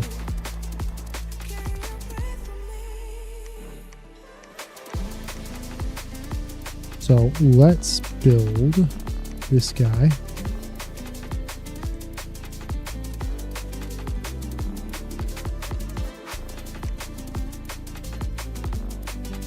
Yeah, beautiful. We'll build that guy, and then we'll build a priest. No, vice versa. Let's build that, and then we'll build the priest. Oh, sorry. Priest first, then the commander. Hell, we might even do... No. I don't want to build two. I don't want to build two. That would be just ridiculous. Let's search that for magical sites, and then we'll build a lab there, so we can start recruiting those guys. This guy will not do anything else. I don't really care to have him do anything on that front. Instead, we will get this started building a handful of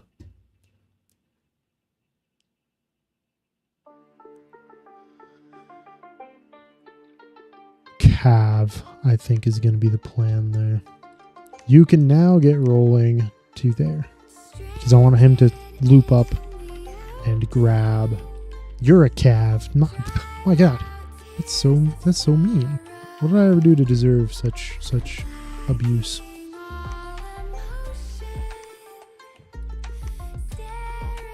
I don't. Let's build a. Did you win yet? Where are my necros? What? We don't even have necromancers. It's not even a thing. We're not even playing a faction that does that. Kind of unfortunate, but it is what it is. I don't want to recruit too. I don't want to. So.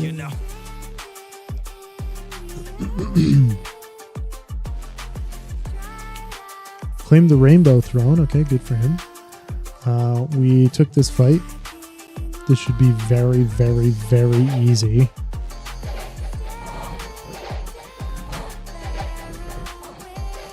Yeah. Goodbye. Nobody died. Beautiful.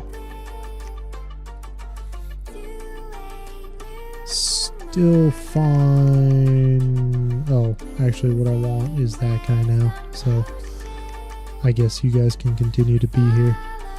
And this dude is going to go here and start building a temple there so that we can recruit sacreds from here, which will be fantastic.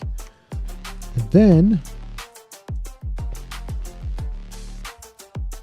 I need... Ooh, hello. Spalath is right there. Okay, that's fine. It looks like Chahupa is... the word I'm going to use is struggling, but he might be underground, so maybe he's not struggling. I don't know.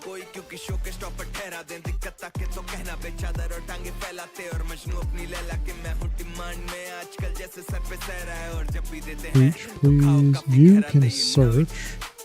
There is death here, which is unfortunate. But it is what it is. I don't really plan on doing much other than building a palisade there.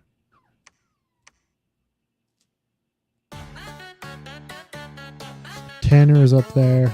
He went there and then there. Oh, because Tanner's capital is right there. He hasn't taken Salam yet, though. And he hasn't declared war on us. He's still apprehensive. He is not hostile. He doesn't really have that much of an army here. I'm assuming he's over here doing whatever the hell he's doing. And we are going to just snake up all these, build another fort here so that he can't really deal with us. And we're just going to cut here, here, and here.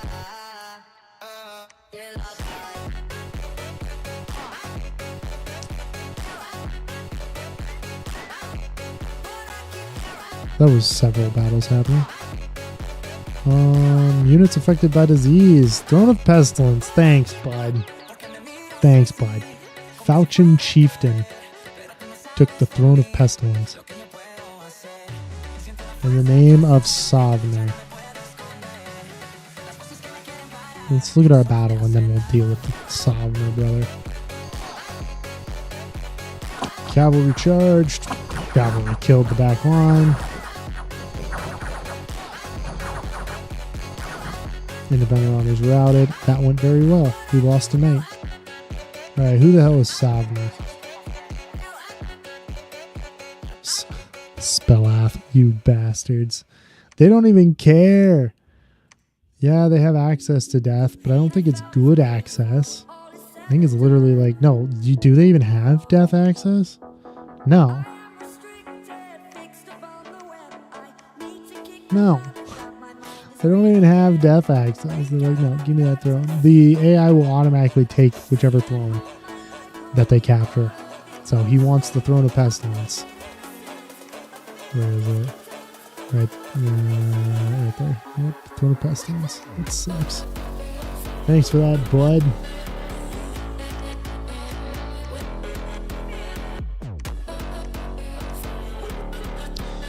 Attack rear, attack closest. This is going to be a line formation. This is going to be here, this is going to be here.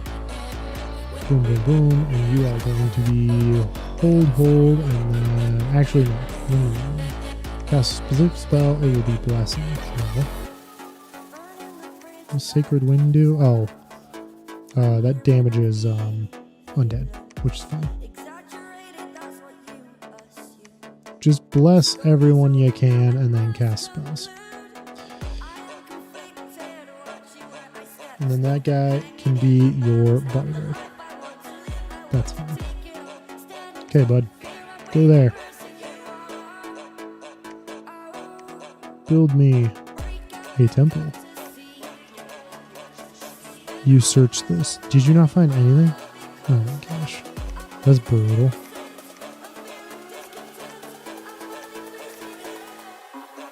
I get that it's not great odds here, but like, come on. We'll head here. Hopefully take this. This looks like a relatively good location. High income. I think that'll be nice.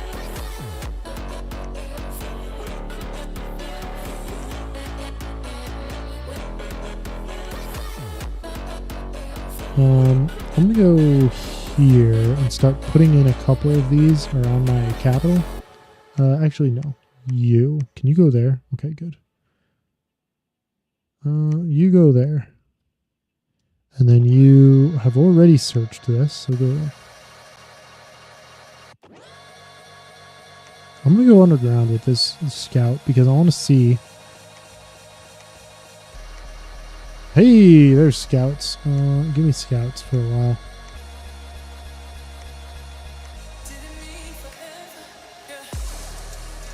I want to see if Chahupa went underground. Because if they did, great. If they didn't, I guess that's a thing, which is unfortunate. Okay, this should be a pretty easy indie fight as long as our cavalry don't get mobbed.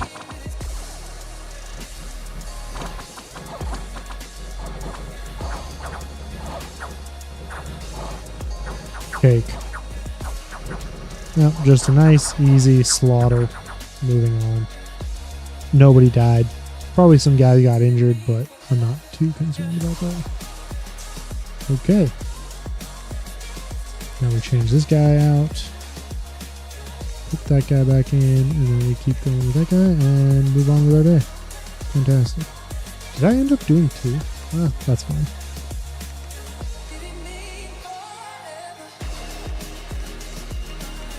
There we go. Okay, good. You, continue moving. I don't want to upgrade the fort. Instead, I will go with you, and you will control 1, and then 1. There we go. And and you'll aid him in taking this fort and then probably building a temple there.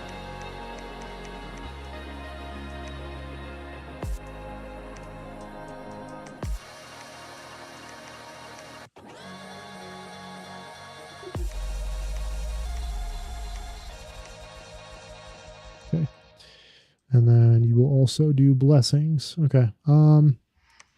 Yeah, I think, yes, beautiful. We can start getting infantry here. Proper, actual infantry that matter. You go there. You, I guess you're going to wait 1 or 2 turns and then grab whatever army I can muster here to... Yeah, I think that's what we'll do. We'll go here with you. We'll grab an army from there, grab an army from here, and then push into the woods here. And hopefully expand a little bit faster. Because we are quite slow. Just so we're all on the same page. I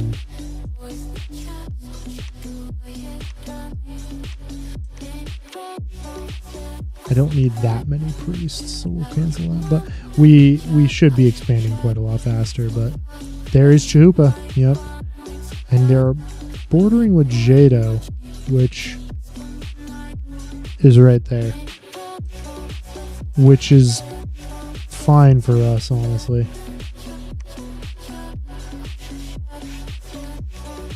Because the more they border each other, whoops. The more they border each other, the less likely it is that they will try to hurt us. You know what I mean? We're going to follow up here. And we are going to kill this army, and we're going to build a fort there.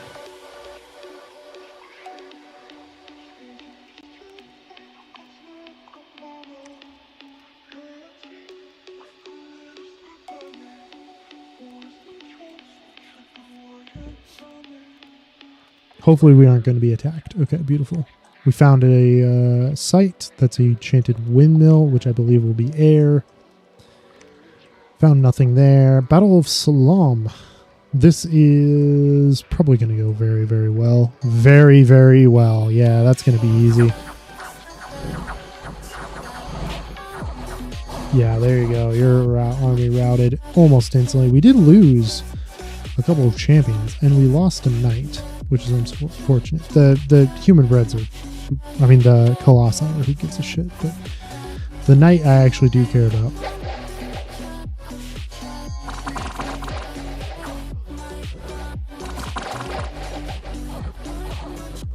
Didn't I say attack rear? Did I screw that up? We lost a knight. Did I say attack rear, attack rear? Okay, guys, come on now.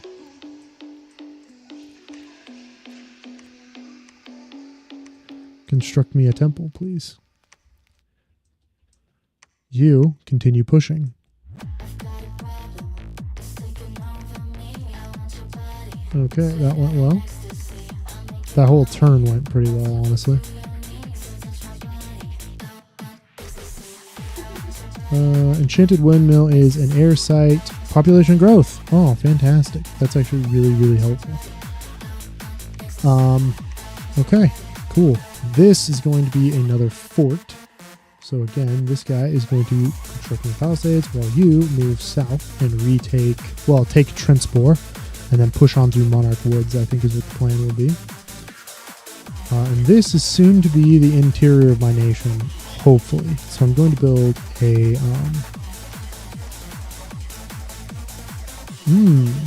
Okay, we need to push down here. Because if I take this, I take this, I take this.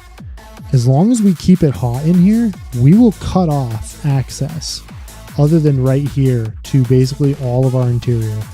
These three will be the only access on this side, and then this will be the only access from here, so long as they don't have sailing or amphibious units, or they push out my dominion. So we're going to push that hard, I think, is going to be the plan. You are going to construct me a lab, please. You are going to take that army that you just gathered. You're going to come back to Etawana. You're going to pick up the army that is gathering here, right? And then you're going to push this way. I want to take this, I want to take this, and then I want to gather up an army to take the throne. Because we have two. We have Throne of Vitality, White Throne. We have two of the thrones that we are going to need. We need quite a bit, let's be honest. We need 12 Ascension points, so we only have two. We're not even close. But if we can capture this and all of this in here, that's a pretty good start to a solid push-off point, because then I can just build a fort here. I can build a relatively decent army here. And then I can build an army over here and actually just push into Tanner.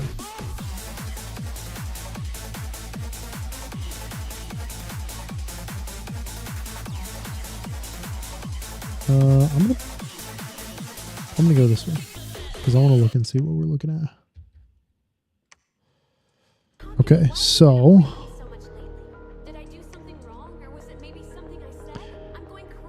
we finally have an income for air gems, but nothing good.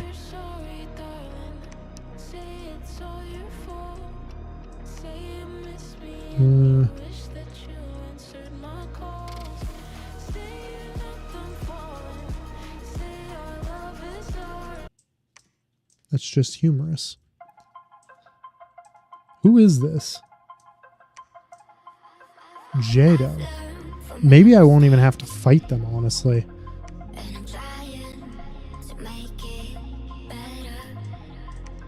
But yeah, that's humorous. Yeah, the mechanical men stomped, because that's what mechanical men do in underground because mechanical men can see underground. We will probably, after Evocation 3 is done, maybe I will push for construction 3. No. Construction 6? At least construction 5. No, at least construction 4. We're getting 90 per month, which once you get up here though, 700, that's quite a bit of time we gotta sit and do nothing with.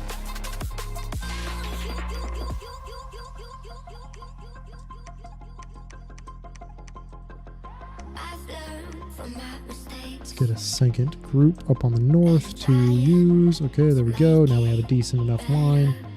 You are going to push this way. You're going to take that.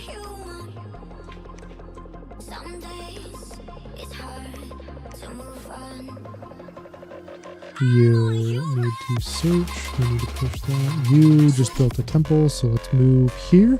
Actually, let's move here. Build a temple there. You finish the palisades. You are going to build a fortress.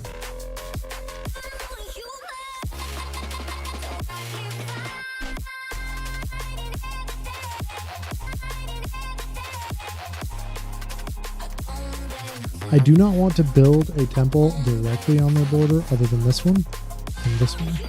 I think we should be fine otherwise. Oh, we didn't watch that, did we? We watched their fight. Oops. Well, we won the battle in Robber Home, so that's good.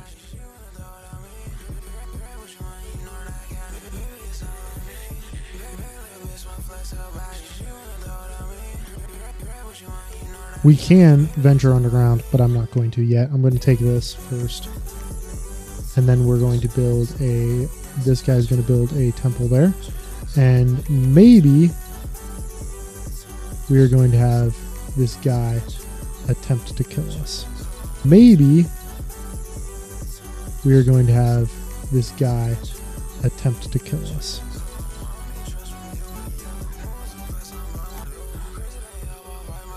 Okay.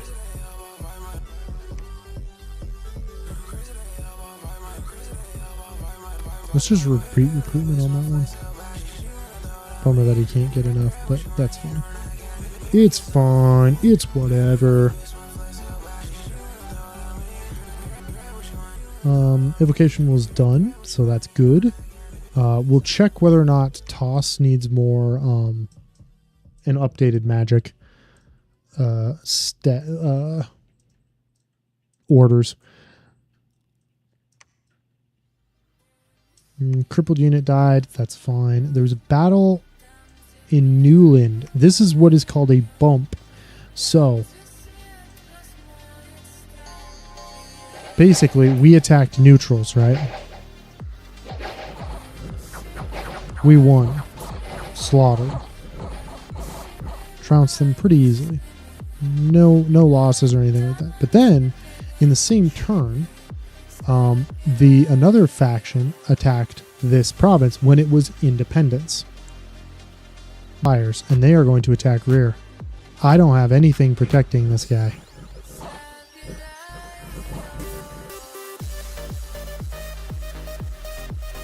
My cavalry hit their rear. I'm very interested to see how this goes. Did their guys not attack us? Chahupa ended up routed. Wait. What is this?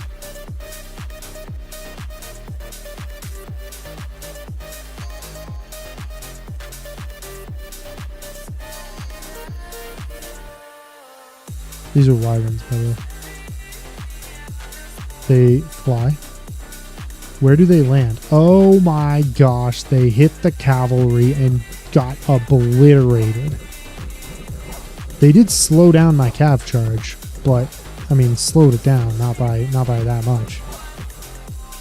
And then their infantry got absolutely trounced. Yeah, because they're one of the worst parts when I was playing this about the Obscure Veilborn is that they die horribly to they're so slow. So if they ever retreat, they are dead. They get surrounded and slaughtered. Just like we're seeing here. Unfortunate for them. They lost 43 men, we lost 0. And then we have the Trenchborn one. Trenchborn?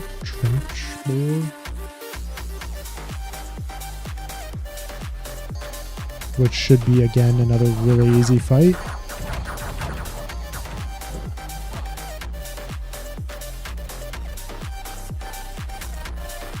Taxation down. A high priest has joined. Oh, interesting. And we got a hero?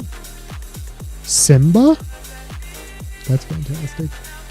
What the actual hell is this thing? Neophyte before you visit a legendary hero who empowered him with special abilities. What special abilities? Dominion power?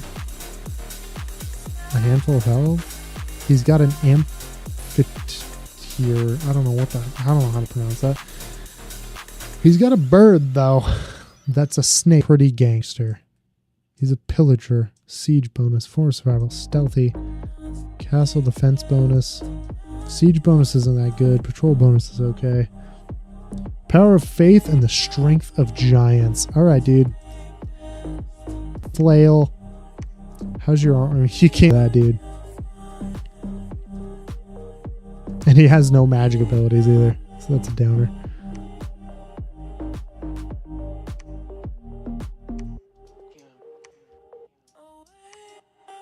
We're going to take you here.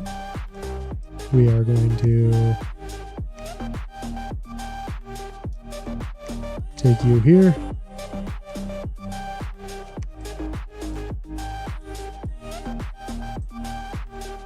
You are going to build a temple. You are going to look around, I guess.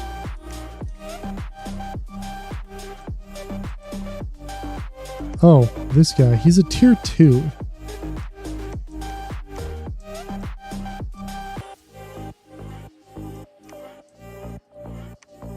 We will be Sermon of Couraging a lot. Not Sacred Wind.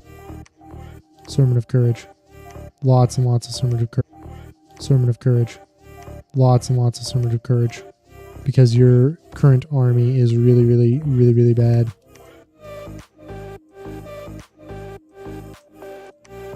There you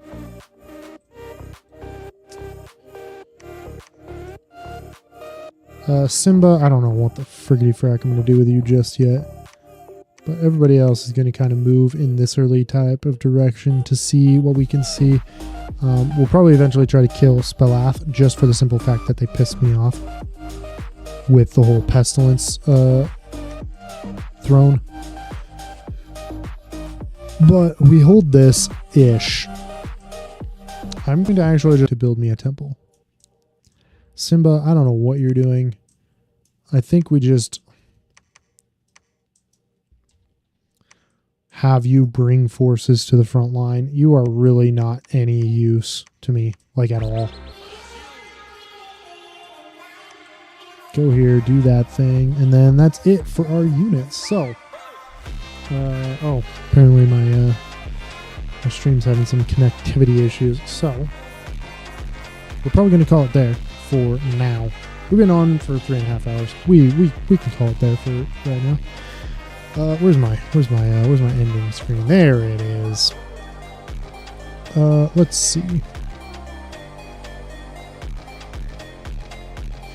But yeah, no, we're gonna call it there for right now. We're gonna call it there. Hope you enjoyed. If you did, do the whole arena thing. If not, fuck you. I don't really care. I hope you guys enjoyed. Have a lovely, lovely rest of your day, and I will catch you either later today or probably mostly. I hope you guys enjoyed. Have a lovely, lovely rest of your day, and I will catch you either later today